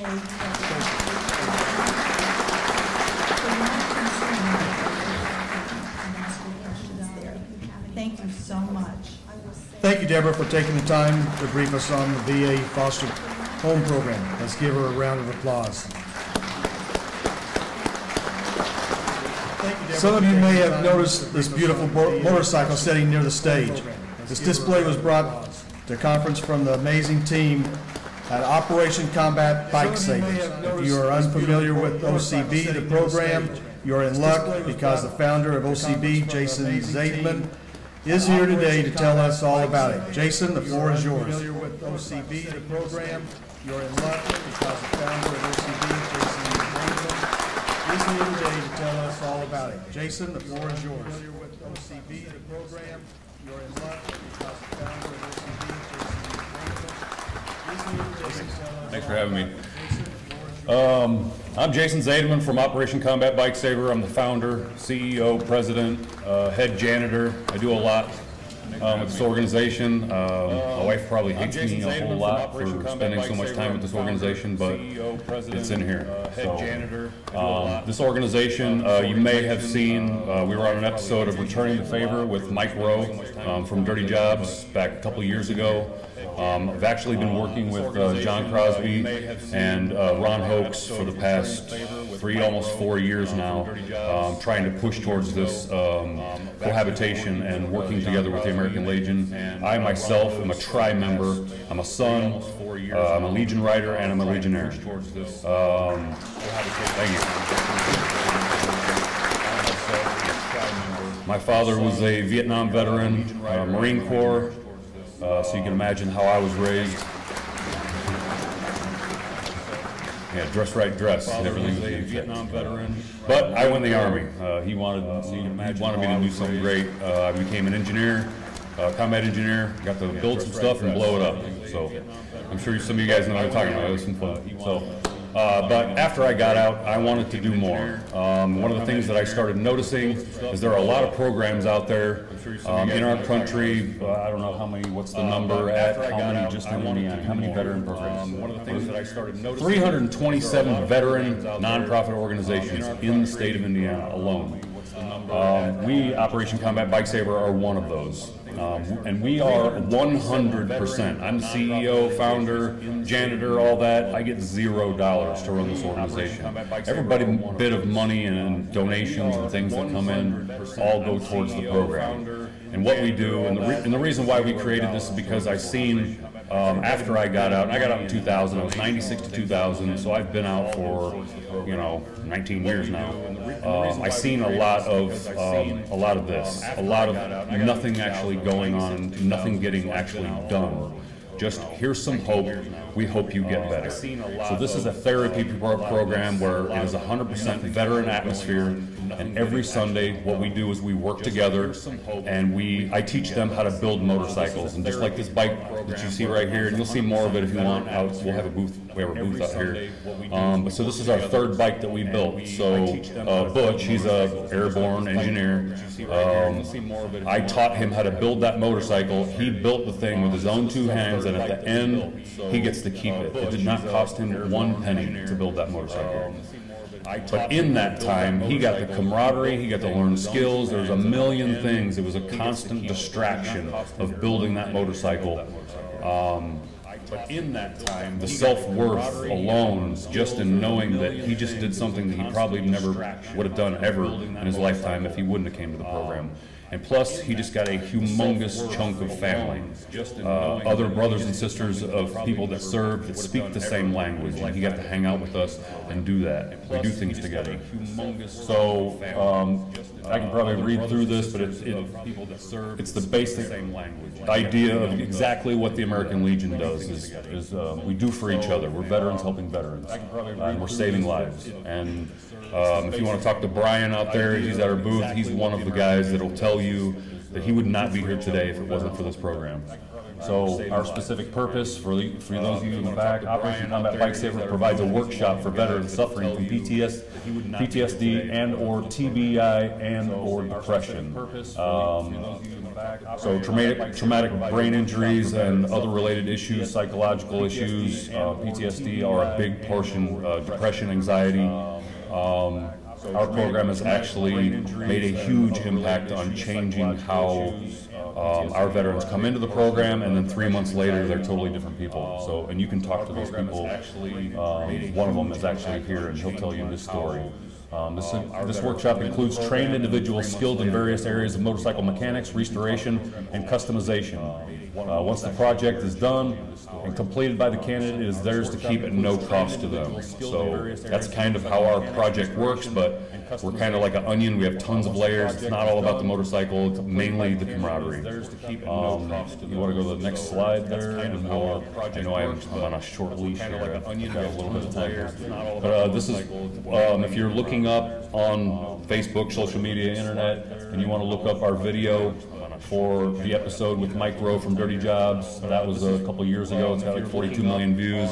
It gives a little bit more details, and you can kind of see in the shop and hear from some of the guys that actually participate in the program. We actually just opened up in Alabama this 2 weekends ago, so we're spreading the program all across the country. We're opening up in California in June. But there's another episode getting ready to come out. They just filmed 2 weekends ago while we were down in Alabama, so there's going to be another one coming up. Next slide, please. So this is where I would like to introduce you guys to, and like I'm a tri member, and John Crosby and Ron Hoax will tell you, and several other individuals probably, that I've been around. OCB as an organization and myself has been a huge advocate of our program and trying to partner with the American Legion to help each other out, kind of thing. But this video will kind of explain, it's a short 1 minute video explaining how I'm challenging the American Legion nationally to help us out. Will kind of explain, it's a short 1 minute video explaining how I'm challenging the American Legion nationally. Help us out. You have no video. Start over. Operation Combat Bike Savers challenging all Legions across America. We're challenging all members of the American Legion. No, you might not. Start over. You might have to go to the YouTube link. Start over. This is just a project that a brainchild of mine to build a bike and work alongside the American Legion to also not only benefit us, but also benefit the American Legion.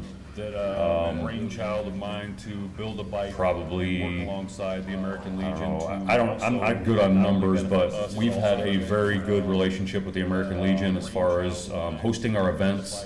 A lot of the things that we do throughout our seasons. We try to do 3 or 4 events a year. We have our anniversary party, our Kickstarters, everything that we try to do. We try to work with the American Legions to, whether they let us use their hall and work together with them on hosting our events. We try to work with the American Legions. It's a good partnership, and I've had nothing but good to say over the past. I've been here since 2008, so I've been in the American Legion since then. Is it working now? Good to go? All right, here we go. I've been here since 2008, so I've been in the American Legion since then. Good to go? All right, here we go. Operation Combat Bike Savers challenging all American Legions across America. We're challenging all members of the American Legions, Legion riders, auxiliaries, and the souls of the American Legion to join in this challenge for your vote. The winning American Legion votes raising the most votes will receive a custom-built motorcycle themed to their votes. The American Legion bike is built by our founder, lead hot rod therapist Jason Zayman, and his team of gearhead veterans. If you'd like to participate in this challenge, go to our website, www.combatbikesaver.org, and sign up. Registration ends August 24, 2019. Be sure to see our official challenge rules. Huge thanks in advance and good luck.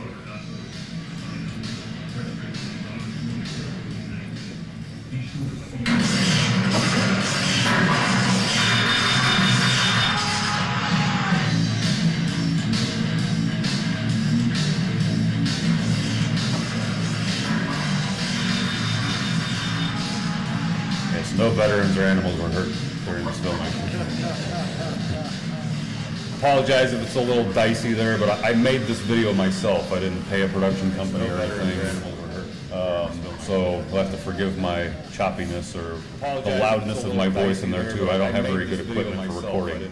But this was my first attempt at challenging the American Legion as a whole to host a fundraiser for us, and in turn I'm going to build a bike that is themed completely American Legion. It's going to be an American Legion like you've seen on OCC County Choppers, whatever, where they build those theme bikes for those companies. I'm building an American Legion themed bike. So the winner of that will get that bike. Second place is 10% back to their post. And third place is 5%. And the other thing that we talked about the other night, I don't remember who we talked to about, but the idea was that states to work together with each other and try to cohabitate and work together to raise, do these events and everything so that the state as a whole could possibly win the bike. It's another option. The options are theirs to yours. There's not a whole lot of limitations on it. On our website, if you go to www.combatbikesaver.org, all of our information's there. You can also get more information at our table over there. Here's some information here, but we have information cards and some swag stuff out there. But I'm going to cut it short, and thank you guys very much for having us out here. Thank you. Thank you, Jason. Thank you guys very much. Thank you, Jason. This is an outstanding program. If you would like more information on the OCB program, visit their website, www.combatbikesavers.com. Let's give Jason another round of applause. Thank you, Jason. More information on the OCB program, visit their website, www. After the session, come up and take a look at that bike. It's a pretty cool bike. I got to come in last night after it was in, nobody's in here. I got to look at it. It's really nice. After the session, a lot of detail on that bike. It's a pretty cool bike. I got to come in last night. This time, I'd like to call up Billy Johnson for the purpose of a presentation. Billy spent 20 years as a National Membership Director at the American Legion and is now a Member Development Manager of the Indiana Chamber of Commerce. Billy, the floor is yours. Billy spent 20 years as a National Membership Director at the American Legion and is now a Member Development Manager of the Indiana Chamber of Commerce. It's kind of strange being up here from another perspective of not representing the Legion and talking about some of those issues, but I guess in some respects I will be. But Legion Canada Bill is good to see you. Where's my man, past National Commander Jim? Of not representing the Legion. How you doing? And Bob Newman? In some respects I will be. How you doing, sir? And past National Commander Butch Miller. How you doing? Okay. Well, I've spent some time in conversation with Butch and John, and one of the things about what I do now gives me a chance to interact with many of the CEOs from some of your large corporations within the state of Indiana. One of the things about what I mean, I'm talking Eli Lilly, Salesforce, a lot of your tech jobs. And what I've come to realize is that many of those companies don't understand some of the basic needs for veterans. You know, We Change Lives is a perfect thing for you. I was reading an article in the Harvard Journal, and it was talking about the difference between millennials and baby boomers. Did you realize that millennials take on a job to be fired in 1 year? They take on jobs to learn new skills to transition to the next job. Something that most of us in this room are not unique to. We took our jobs to retire someday with a pension. That is not the nature of this group. So if you don't understand and learn those behaviors, even among the veteran communities, you're going to get left behind. I've also found from talking to some of the businesses that I was talking to one CEO on my very first visit out, and he was complaining about not being able to keep people on the job. They would come, they would work, they would leave. And then I looked at him and I asked him, have you ever thought about the veterans community from a resource to draw from to provide those jobs? And he looked at me for about 5 minutes and he said, I said, what better groups to pull from with the disciplines that they've learned and the skill set that they've learned, and have someone in the business set that's going to be there long term.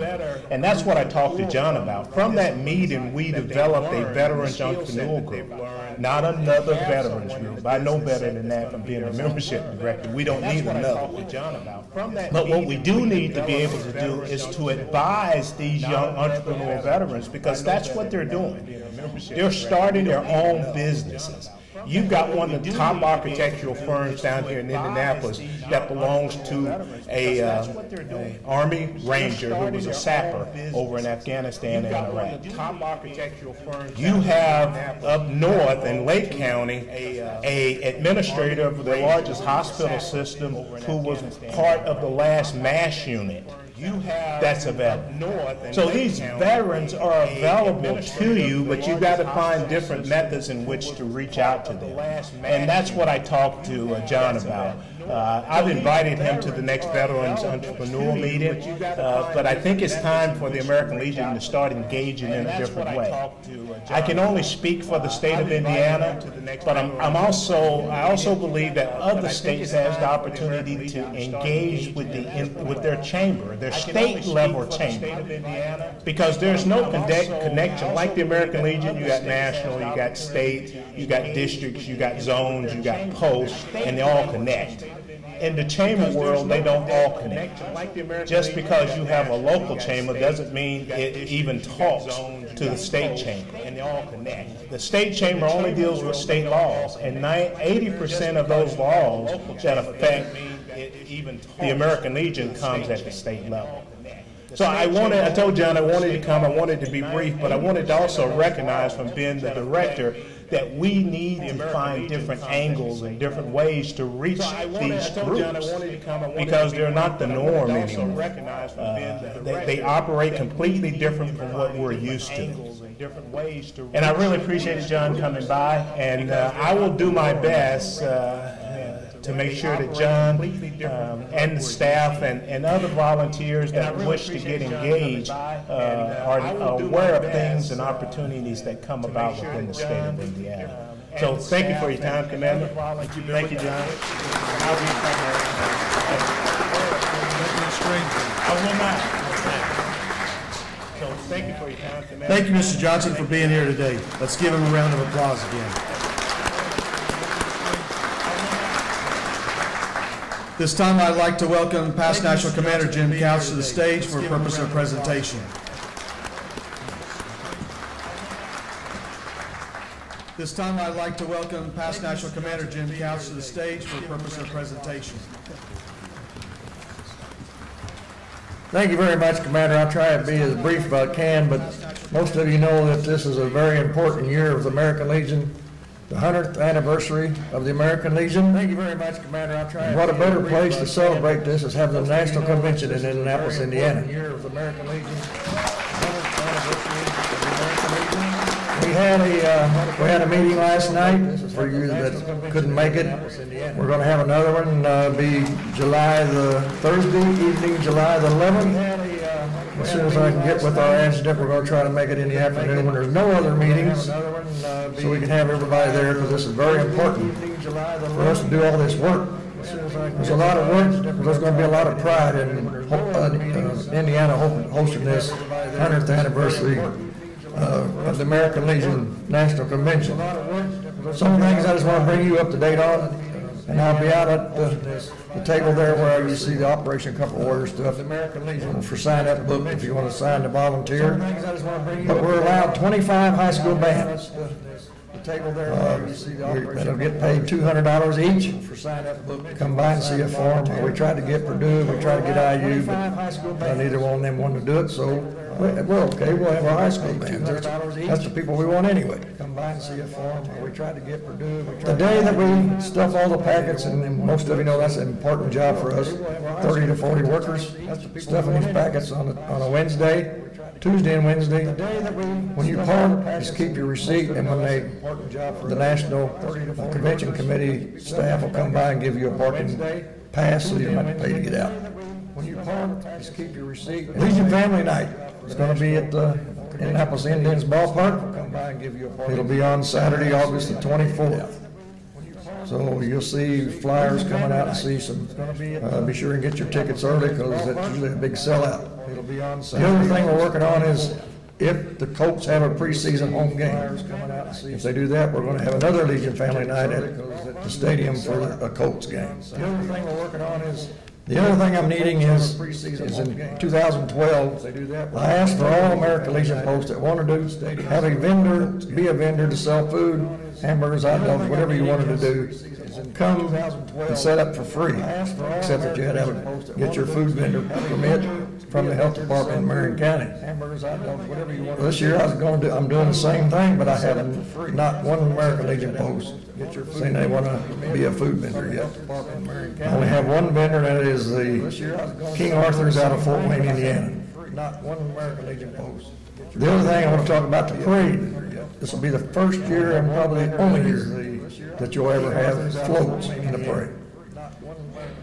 The Indianapolis 500 Festival is going to lend us their float to be in the parade. It'll be the first time ever. I mean, if you've ever seen that float, it is a beautiful float. And we have another float, Iwo float out of Mooresville 103. But anybody that would like to have a float, the float you have to go through the National Convention and committee meetings. Bridget Robinson, who was there last night, was one of our speakers. But you have to go through national on a float. Bands, you go through me. But if you want to put a float in the parade, you have to go through them. As I said, I'll be outside at the table out here in the Hoosier Marriot. Come by if you haven't signed up and want to be a volunteer. Come out there and sign up and get on badges or packets or distinguished guest or whatever you want. We got different chairmen for each one of them. Come out and make this. We are going to make this the best convention there's ever been, and we're going to have a new national commander elected. I think he wants to come here to Indianapolis and see all the things we do. Thank you all very much.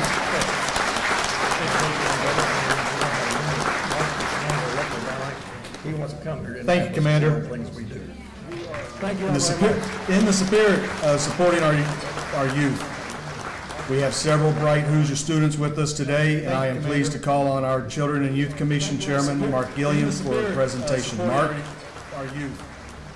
We have several bright Hoosier students with us today, and I am pleased to call on our Children and Youth Commission Chairman, Mark Gilliam, for a presentation. Mark. Our youth. We have several bright Hoosier students with us today, and I am pleased to call on our Children and Youth Commission Chairman, Mark Gilliam. Thank you, Commander Strong. As this year's Children and Youth Commission Chairman, I'm pleased with the growth and the participation in our programs and the quality of our winners. Commander Strong. I also want to congratulate all the members of our team who worked so hard this year to promote these winners from among our state schools. It's indeed a pleasure to be here today to honor these students for their achievements.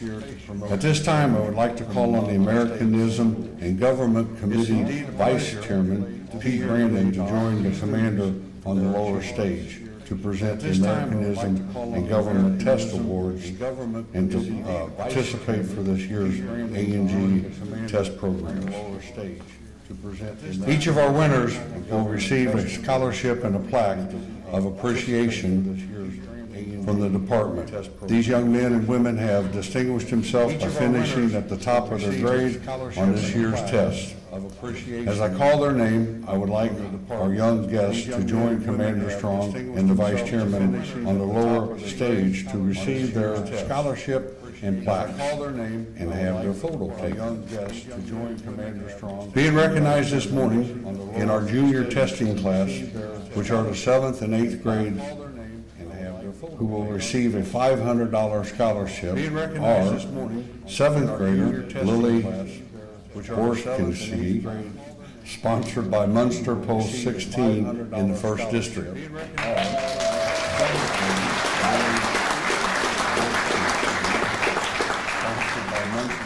7th grader Andrew Buell, sponsored by Valparaiso Post 94 in the 2nd District.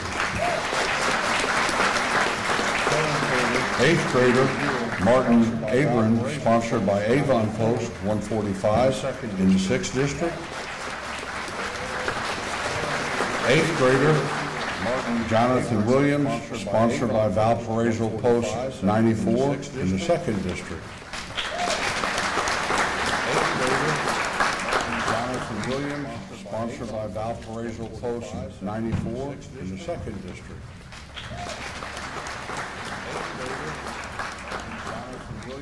Sponsored by Valparaiso Post 94 in the 2nd District.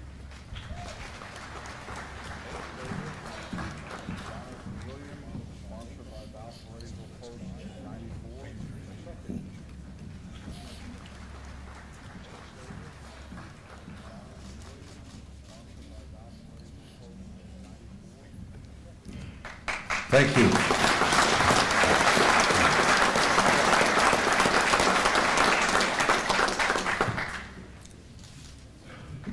Thank you.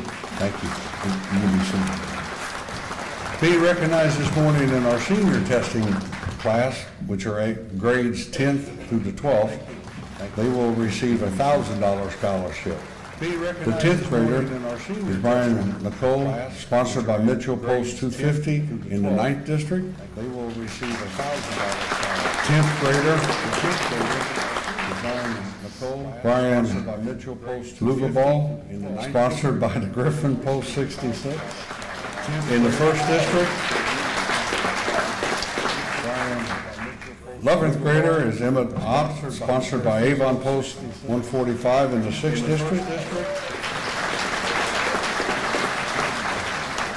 11th grader is Trevor Miller, sponsored by Avon Post 145 in the 6th District.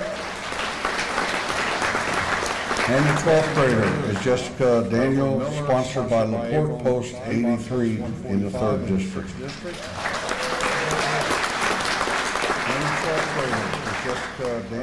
The 12th grader is Joshua Sheener, sponsored by Jasper Post 147 in the 8th District.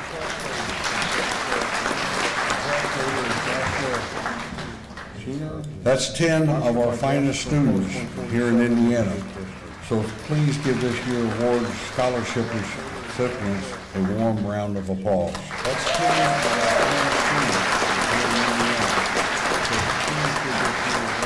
finest students here in Indiana. A warm round of applause.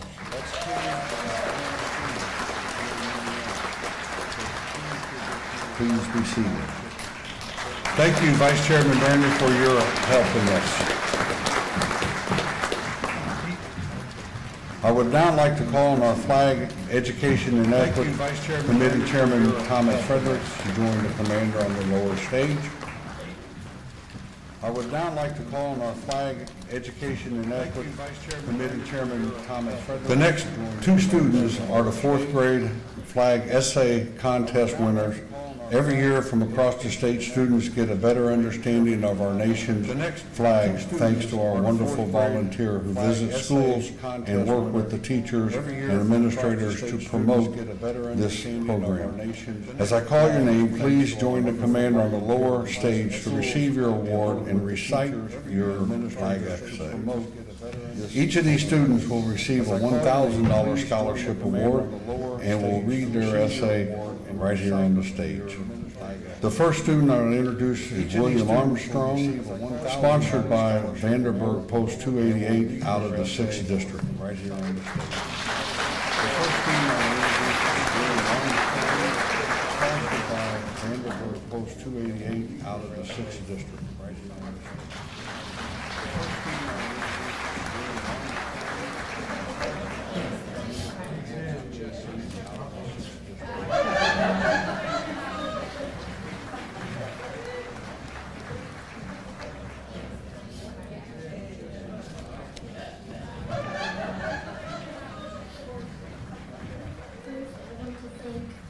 American Legion for having the flag education program and helping to learn more about the American flag. I also want to thank my local American Legion, the Charter Schools for having Legion Post 288 for supporting this program and having such more about the American flag.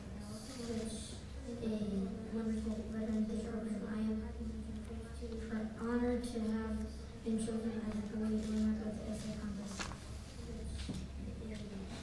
When I see the flag, I think of respect because honor who sacrificed their lives for America. I think about the people who fought to make us free. When I see the flag, I think of my Uncle Seth because he is in the army and is currently overseas. He sacrifices being with his family to help protect our country. When I see the flag, I think of the great American. He was in the Korean War. He still serves our country as a veteran today. Our flag means different things to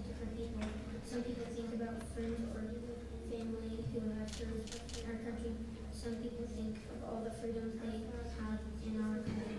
We are free to talk about our beliefs and free to worship, and we also have freedom to vote. Every day at school, we stand to say pledge of allegiance. I'm so proud to do this and proud to be an American. When I see our flag, I remember how lucky I am to live in the United States of America. Outstanding job, William.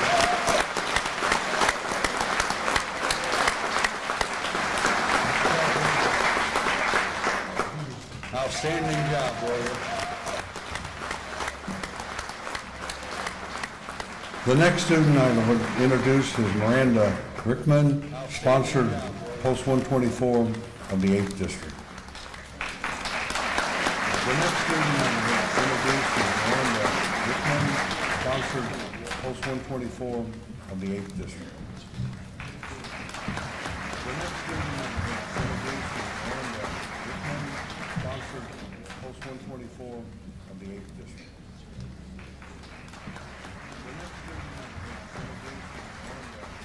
When I see our country's flag, I think about all the veterans who died or risked their life just so we could be a free nation. I also think about how lucky we are to have freedom of speech, religion, press, voting, and movement. When somebody disrespects the flag, I think about how rude that is since they are American citizens and they can't even respect their own nation. Most importantly, when I see the flag, I think about how much I love this amazing country. Even though our country isn't perfect, we still strive for our personal best. I believe as long as we Americans stick together and all be respectful together, we can have the best nation possible. Also, when I see the flag, I think how America would not give in when that British flag fly. When I see the flag, I see beauty because those red and white stripes and gleaming stars are just all so perfect on our flag. I will always love, respect, and be loyal to this amazing country. I'm proud to be an American citizen and live in the best nation in the world.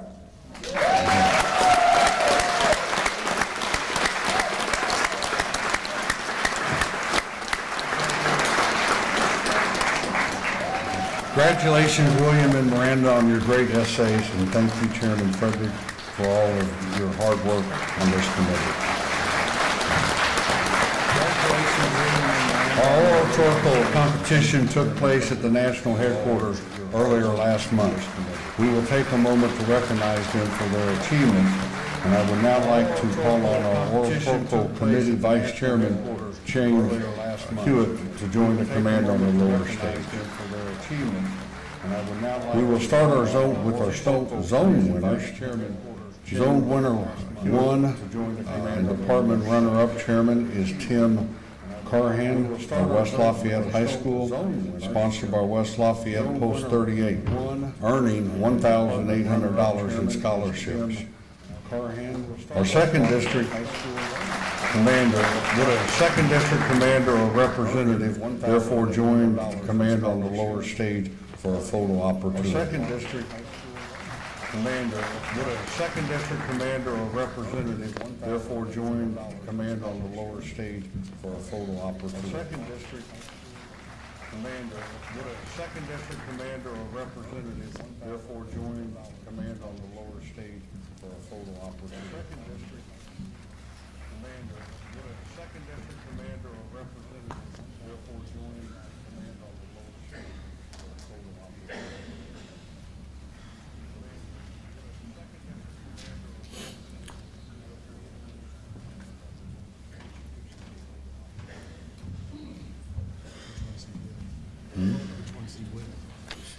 Second district.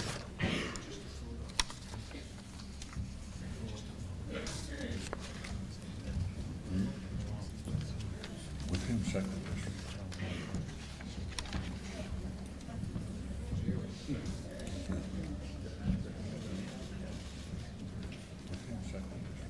Our Zone 2 winner and the department runner-up champion is Zachary King He's sponsored by Columbia City of Post 98, earning $1,800 in scholarship. Would our 4th District Commander or representative join the commander on the lower levels stage? Earning $1,800.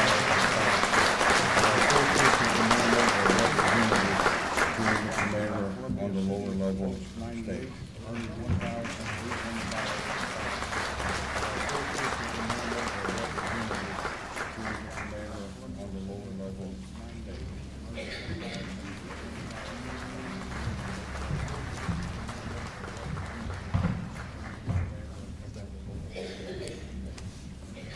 Wait a minute, I gotta have this guy.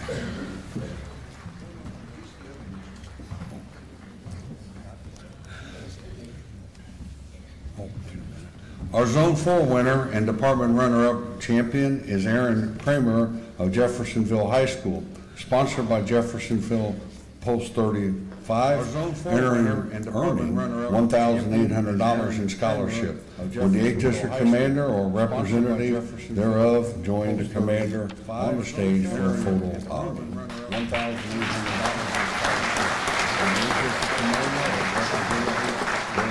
Join the commander on the stage for a photo op.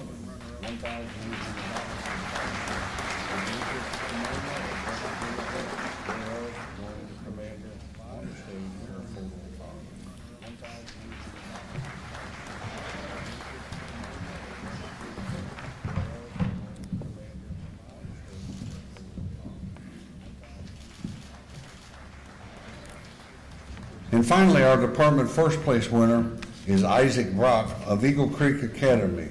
He was sponsored by Broad Ripple Post 3 in Indianapolis, and he was awarded $4,200 in scholarship. Mr. Brock is not with us today because he's currently representing the Department of Indiana at the National American Legion Oratorical Contest downtown. He will be presented with his award at another time, and hopefully he'll have another award from the national contest to add to his collection. Let us give a big hand to all those who participated and volunteered.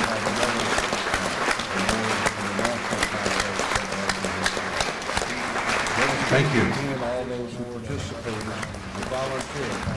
Our junior shooting sport competition was held at Seymour Post 89 in March of this year.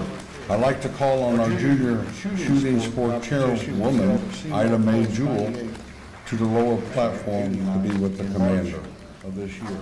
I'd like to call on our junior shooting sport competition chairman and $1,000 scholarship winner was Maggie Holt, sponsored by Versailles Post 173 in the 9th District. Maggie, please join the commander on the lower stage for a scholarship winner was Maggie Holt, sponsored by Versailles Post 173 in the 9th District. Maggie, please join the commander. Sponsored by Versailles Post 173 in the 9th District.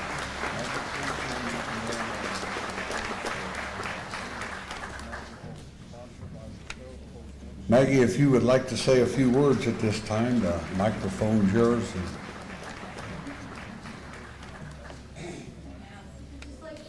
Maggie, if you would like to say a few words at this time, the microphone's yours.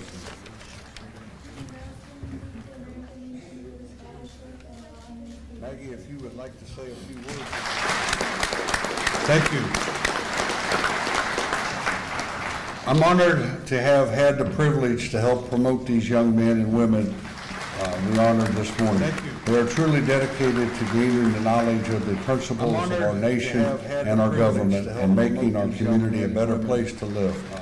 Thank you for all the participants and efforts on behalf of the whole Children and Youth Commission. Congratulations to everyone on your awards, and we wish you a great success in the future. Efforts on behalf of the whole Children and Youth Commission.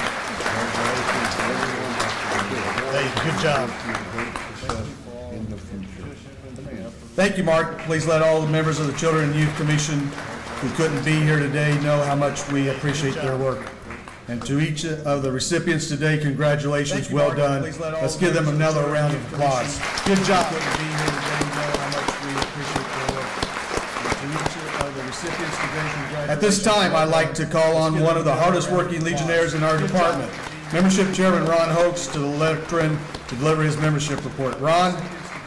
At this time, I'd like to call on one of the hardest working Legionnaires in our department, Membership Chairman Ron Hoax, to the lectern to deliver his membership report. Ron? At this time, I'd like to call on one of the hardest working Legionnaires in our department, Membership Chairman Ron Hoax, to the lectern to deliver his membership report. All the youth recipients, you can leave if you'd like to, or you can stay for a presentation of a Bronze Star Award in a few minutes. It's up to you. All the youth recipients, you can leave if you'd like to, or you can stay for a presentation of a Bronze Star Award in a few minutes. Well, good morning and welcome to the people that just got here. At least now I know some people are awake. The commander asked me to give the report on membership. Good morning and welcome to the people. Well, I'm not here, first of all, to have gloom and doom, because what I've got to experience in this organization has been awesome this year. You should be happy that we have a highly motivated staff in the department. Not just in our department, national does as well. I'm very excited for the future, and that's why I still keep pulling on the same end of the rope with the rest of us do. But anyway, Mr. Pridemore, Commander Pridemore in 7th District, they're in first place again. That's why I still keep pulling on. Unofficially, we still got that. They took a hold of this a couple months ago, and they haven't let it back, and judging by the numbers, doesn't look like they're going to. So congratulations. In second place is 6th District, which has a chance. Congratulations, 6th. And then followed by the 5th. And my 1st district commander, you in here? In second place is 6th. Oh, I figured you'd be in Lake County trying to get some membership cards. Where's your trophy? And my 1st district commander. See that? If you come in last place in this state, you get stuff to carry around with you for the whole year. But no, continue to engage and retain. It's the last of the year, so we need to actually physically engage with our members so we can try to get them last bit of cards. Continue to engage and like the incoming leading candidate said, like on my motto, through membership we have a voice. We must continue to have a large voice so our legislators listen to what we have to say for veterans. And real quick on this note, and I didn't mean to do this, but I'm going to do it to the Legion family real quick. And as the prayer this morning, and they brought up my family. As a lot of you know, I lost my nephew. He was home on leave. He was 19 for 4 whole days. He's home on leave. He's getting ready to hustle back to catch a flight to get on the USS Abraham Lincoln to go around the world. They were leaving Norfolk and they were headed to San Diego.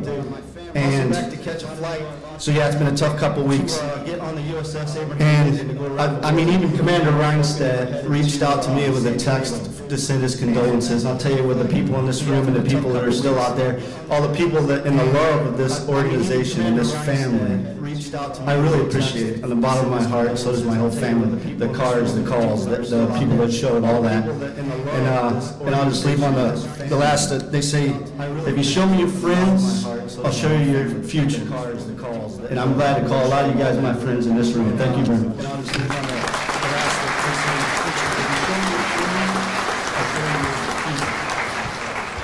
Thank you, Ron, for all the hard work you and the team do for membership. Now is the time we all need to dig in and work to get those membership cards in. Thank you, Ron, for all the hard work. Now we move on to our final presentation this morning. Our department headquarters recently received an interesting call from William Anders. He told us about his grandfather, 93-year-old Walter Roy Murphy, who served in the Army as a combat medic during World War II. Walter served in France, Italy, and Germany, and took part in the Battle of the Bulge, and his honorable service earned him Combat Medical Badge. Late last year, William was researching possible Christmas gifts for his grandfather. He stumbled across a 1947 policy which states that any soldier who earned the Combat Medical badge during World War II was eligible for the Bronze Star Medal. William contacted his Congresswoman for assistance, which led us to our presentation this morning. I'd like to call on Congresswoman Susan Brooks to the stage for her special presentation. His Congresswoman for assistance, which led us to our presentation this morning. I'd like to call on Congresswoman Susan Brooks to the stage for her special presentation. His Congresswoman for assistance, which led us to our presentation this morning. I'd like to call on Congresswoman Susan Brooks to the stage for her special presentation. Good morning, everyone. I want to thank the American Legion Commander Strong for your kind introduction. The American Legion is the nation's largest wartime veteran service organization, and it's because of your incredible work in Indiana and throughout our country and beyond that so many servicemen and women, the veterans and their families' voices are heard in Washington, D.C. It is an extreme honor for me today, and I must admit this is the first time I'm a fourth-term member of Congress, and I represent Indiana's 5th Congressional District. It is an extreme honor. It is an extreme honor to present World War II Army veteran Mr. Walter Roy Murphy with a Bronze Star Medal. I am thrilled that so many of his family members could be here today. He raised this large family in Colleen, Indiana, a community down near Bloomfield. And today, 6 of his 8 children and grandchildren are with him. And would the Murphy family please stand and be recognized?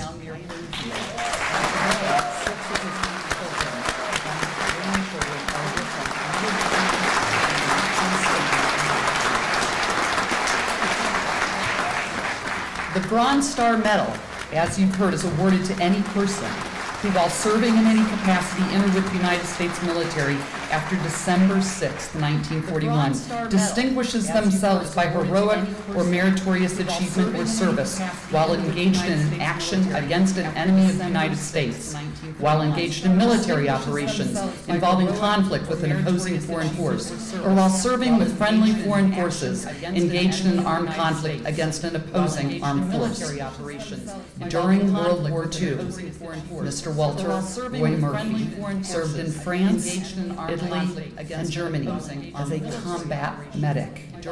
And it was that work in Central Europe that earned him a combat medical badge. If you think about, and for the young people here, combat medics save lives. They run onto the battlefield to save lives.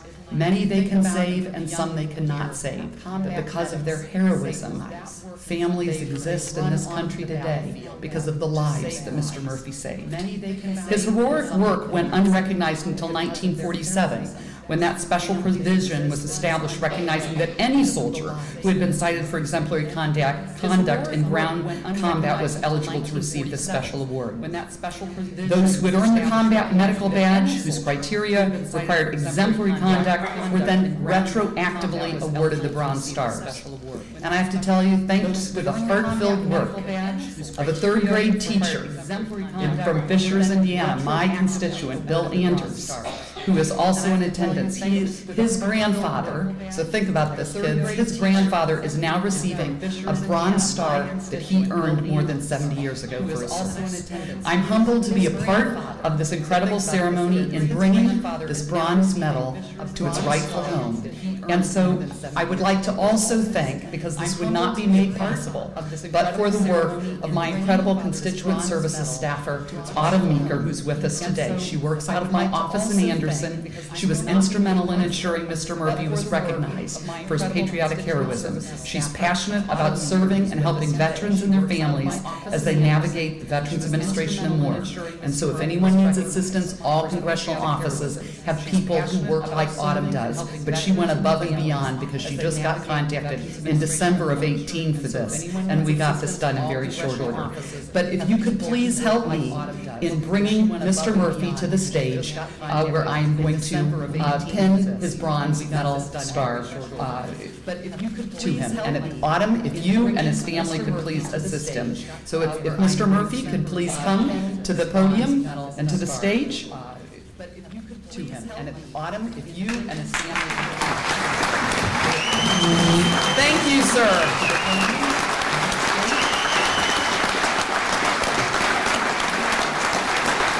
thank you for your heroic service and dedication to our country.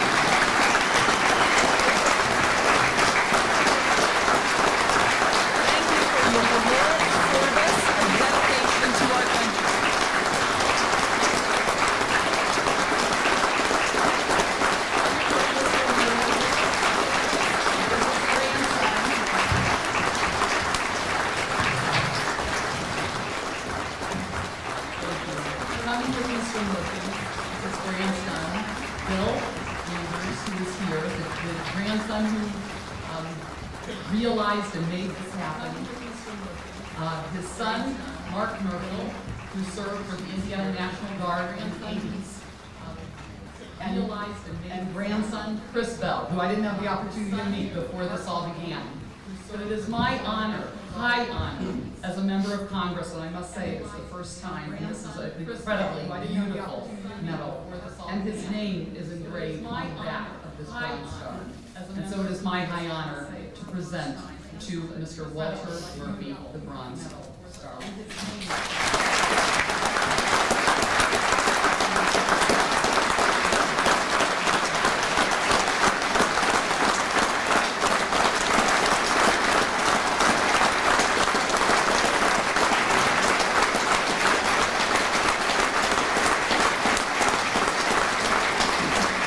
From a grateful nation.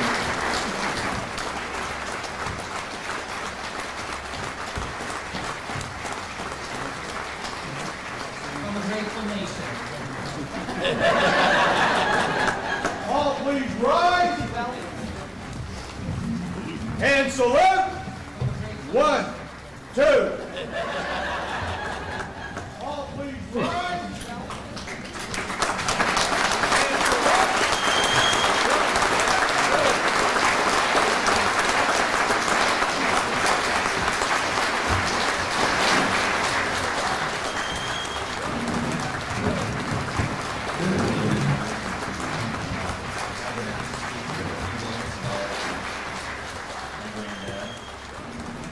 Many of us wish we were for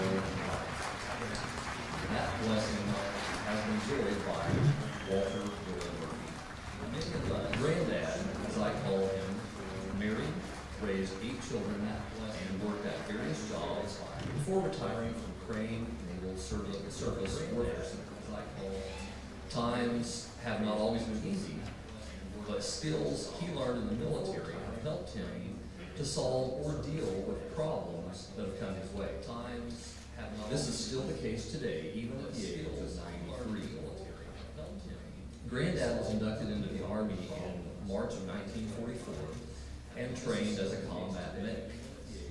Though he appears to have been in Italy for a while, he served most of his time in France and Germany, where he drove an ambulance, worked at a field hospital, and walked a lot of gardening. After the war was over, he served in Japan as part of the occupation force. Worked at a field hospital. After this, he was discharged in May of 1946. For many years, that is really about all I or anyone in our family knew about Granddad's service. He had put it behind him.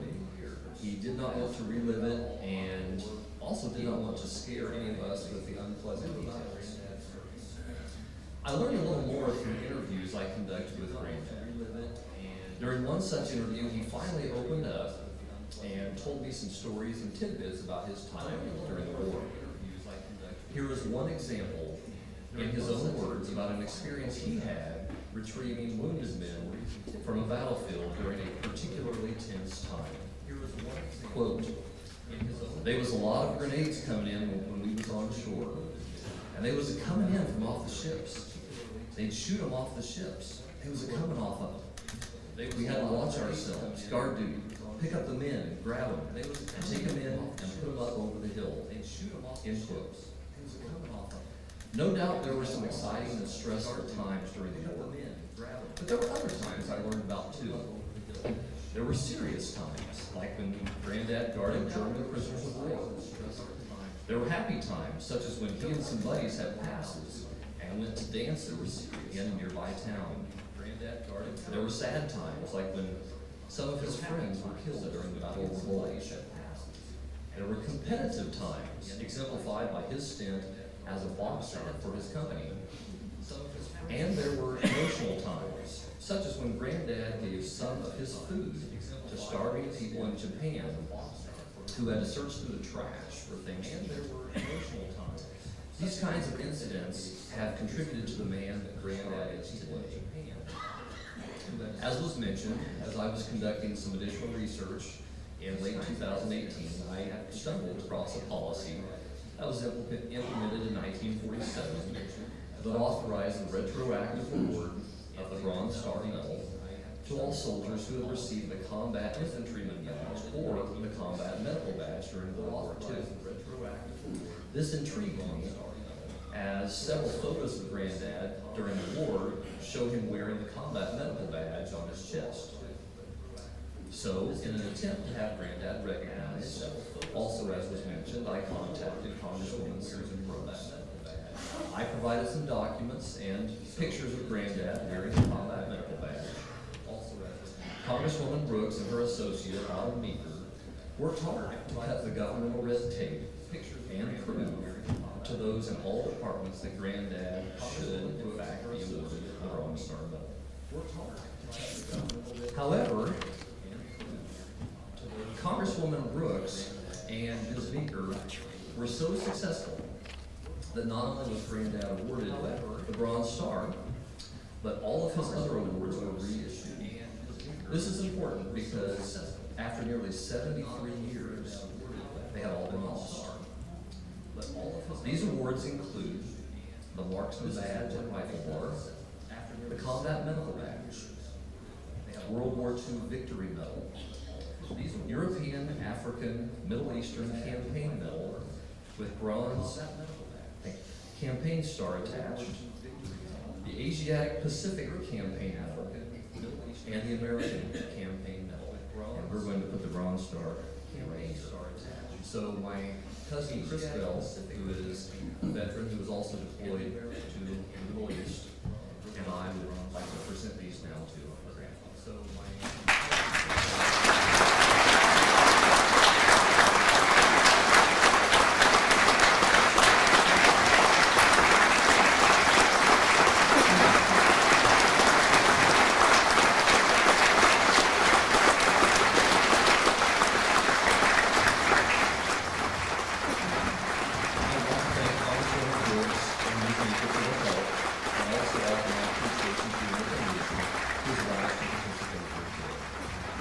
congratulations, Granddad. I love you.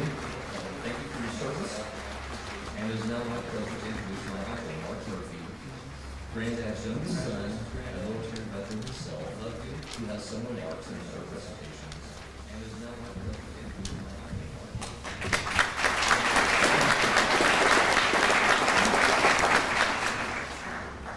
First, on behalf of myself and my brothers and sisters,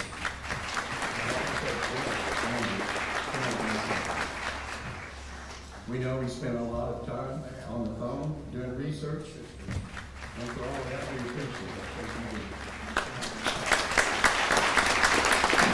Also, I'd like to thank Congresswoman Brooks and all that participated in making this happen as well, and the American Legion. Thank you. It's an honor to be here today with my father, Walter R. Murphy. Not many sons have the opportunity to show their appreciation for the service and sacrifices that he and so many others made to this country. It is because of those sacrifices that we have in this country our freedoms and our rights still today. How blessed we are. Thank you, Dad. I love you.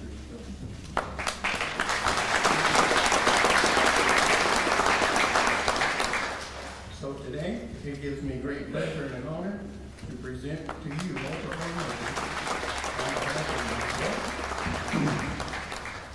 myself, your sons, Steve, Dave, Jim, your daughters, Bonnie, Francis, Irene, and Heather, and this great nation, the medals, that you without hesitation and courage fought Texas.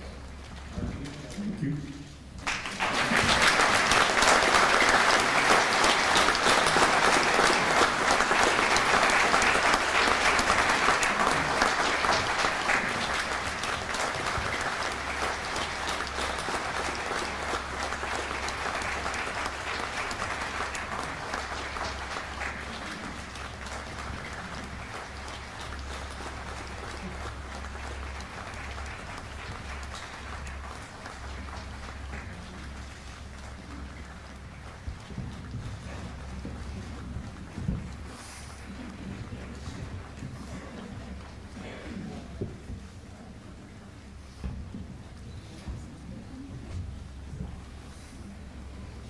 I'd like to say that. I'm glad it's over with.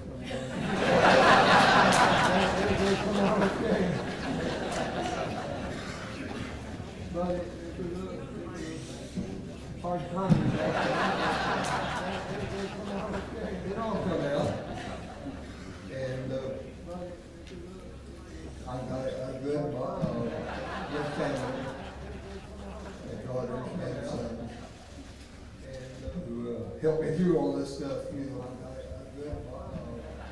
So I'm going to give it back to my son there. Anything you'd like to share with the young people here? Well, all the young people, I say, keep exercising for sure, because when you get in the Army, they'll give you more of it. Exercise. There's a lot of things that you got to do, you got to carry out. Whenever you get in the Army, they'll give you more of it. And you have a lot of things that you got to do, you have to keep it going, no matter what. You know what I mean? Because there's a lot of things that you never do at home. So when you get in the Army and you do a lot of different things there that you don't want to do, but you do anyway. And so when you get in the Army, I'm just thankful that I got a good family, and they're all living in good health. And some of them here with me. Thankful that I got a good family. Thank you all for coming too. Thank you very much. Thank you.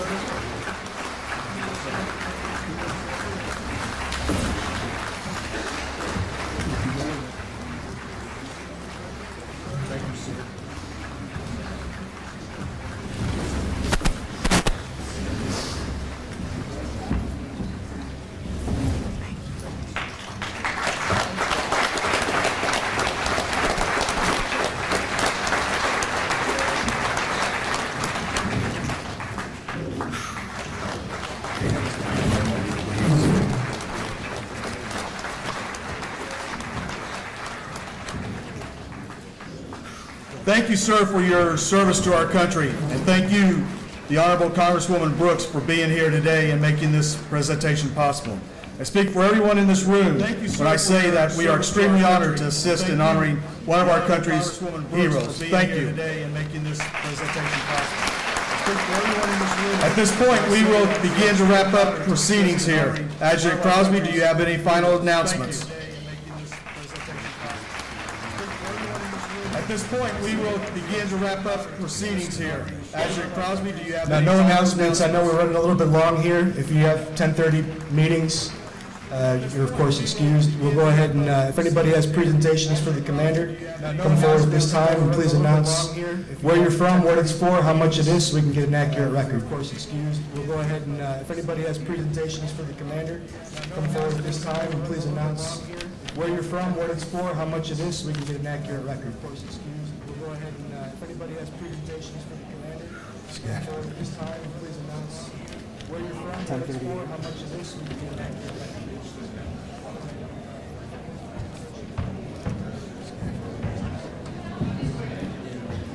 Thank you, Commander. We have several presentations here to give. As you know, every year, Thanksgiving weekend, the Boonville Post 200 has their annual State Pride Officer here to give. This was our 26th year. Every year, this year has been no different, that we have this auction and we raise money to give to the Commander Project, Auxiliary President Project, and the SAL, the Tactics Commander Project. This year has been no different, that we have this auction. But anyway, for the Department of Indiana, for your Commander's Project, Ernie Powell Homes, $2,500. American Legion Auxiliary Department of Indiana for the President's Project, $2,500. And the Testament of Indiana Sons of the American Legion for SEL Testament Commander Project, $2,500. I also have checks in here for Operation Comfort Warrior, American Legion Auxiliary Post 113 in Elizabeth. I spoke down there to their 100th anniversary party, the auxiliary, J. Holland, most of her national president. She gave me a check for $200 for Operation Comfort Warrior.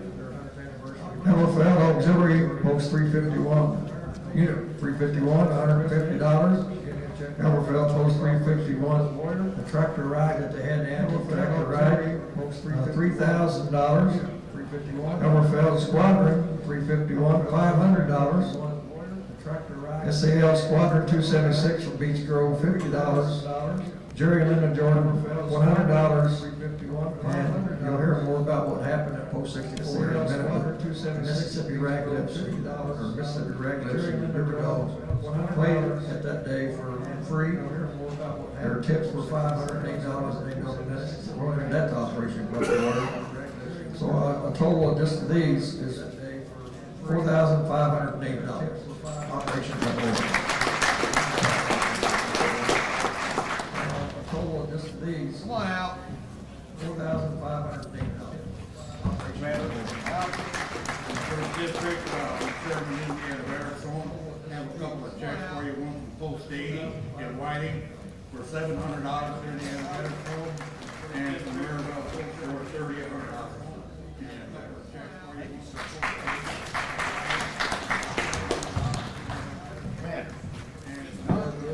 And namely Post 257, Fremont, Indiana, $500. Thank you, sir. Larry, you like Post 97, 4th District, Adjutant Kaiser, we would like, as Legion family, we would like to present to you a check for the CODA for $5,000, then for the National Emergency Fund, $5,000, Operation Comfort Warrior, $5,000, and for the Legacy Fund, National Emergency Fund.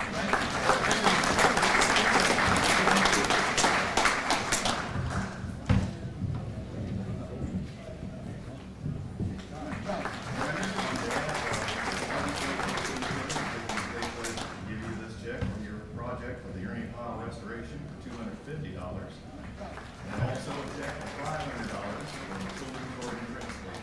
Thank you.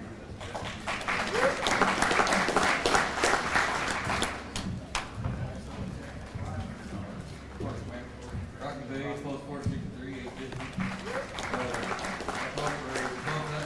$1,200 for Operation Comfort Warrior.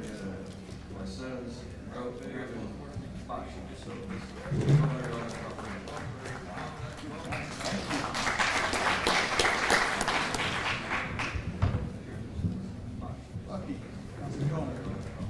Lucky Hiker, Post 44.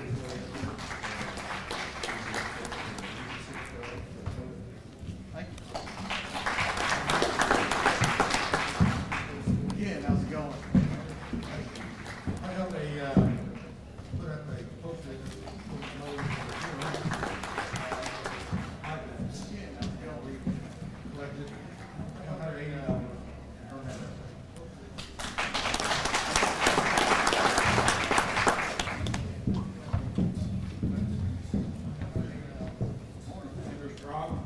Post 276, somehow this notice got in the bottom of my briefcase. we forgot. Still a week and a half, close to 276. Bring that time and then up. Now this,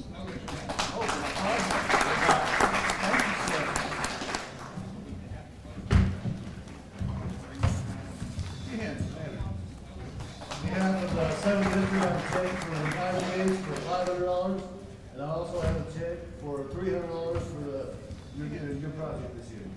Thank you.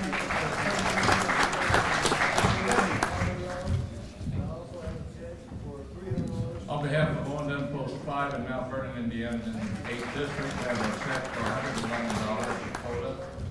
Some of you know, some of you don't, but that was a challenge from the Children and Youth Committee this year. We will still receive those at the department up until the end of the year. Don't feel bad for about 7 months.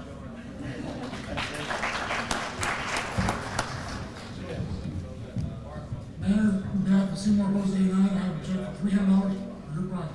Thank you.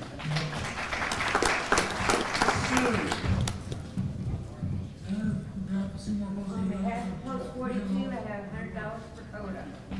Thank you. Ken. Commander, Road District, Wayne Post 64, that's $179 for your project. Thank you.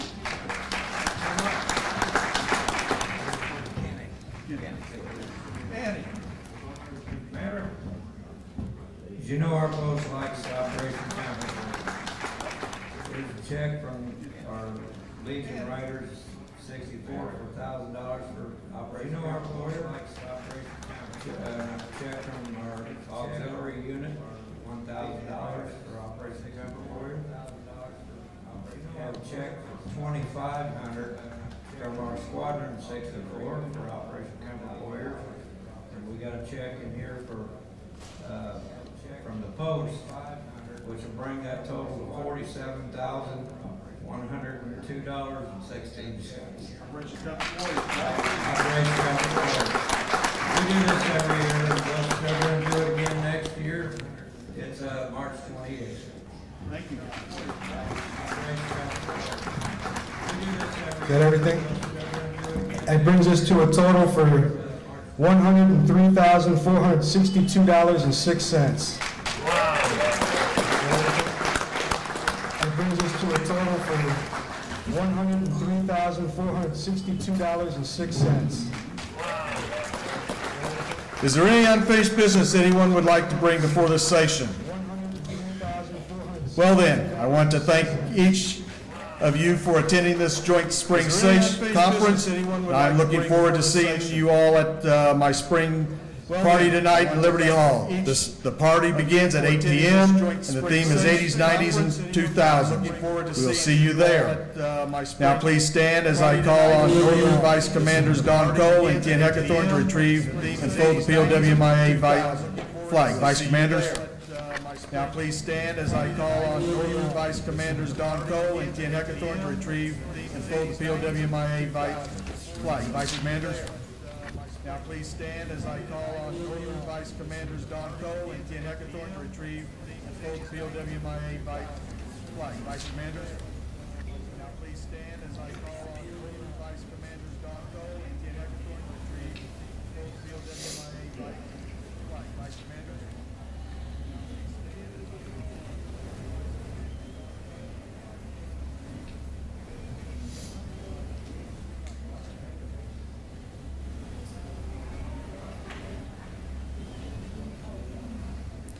Please remain standing as the Auxiliary Department Chaplain, Pam Schock, delivers the benediction. Please remain standing as the Auxiliary Department Chaplain, Pam Schock, delivers the benediction. Thank you. Dear Lord, as we depart, we thank you for the opportunity to renew our pledge of service to you, our nation, and to this great organization. May we continue to make a difference in our communities throughout our dedication towards others. Grant us the necessary strength, wisdom, and courage to continue our efforts with renewed enthusiasm and determination. Remind us that our duty to others does not end as we depart, but continues throughout our daily lives. Bless us and keep us until we meet again. Amen. But continues throughout our daily lives. Please recover. Bless us and keep us until we meet again. Colors of our nation being in place, hand salute. 1, 2. This meeting is now adjourned for the purpose of attending the regular scheduled meetings. Thank you. Colors of our nation being in place, hand salute. 1, 2. This meeting is now adjourned for the purpose of attending the regular scheduled meetings. Thank you. Well, we never knew how long that run started to go for us.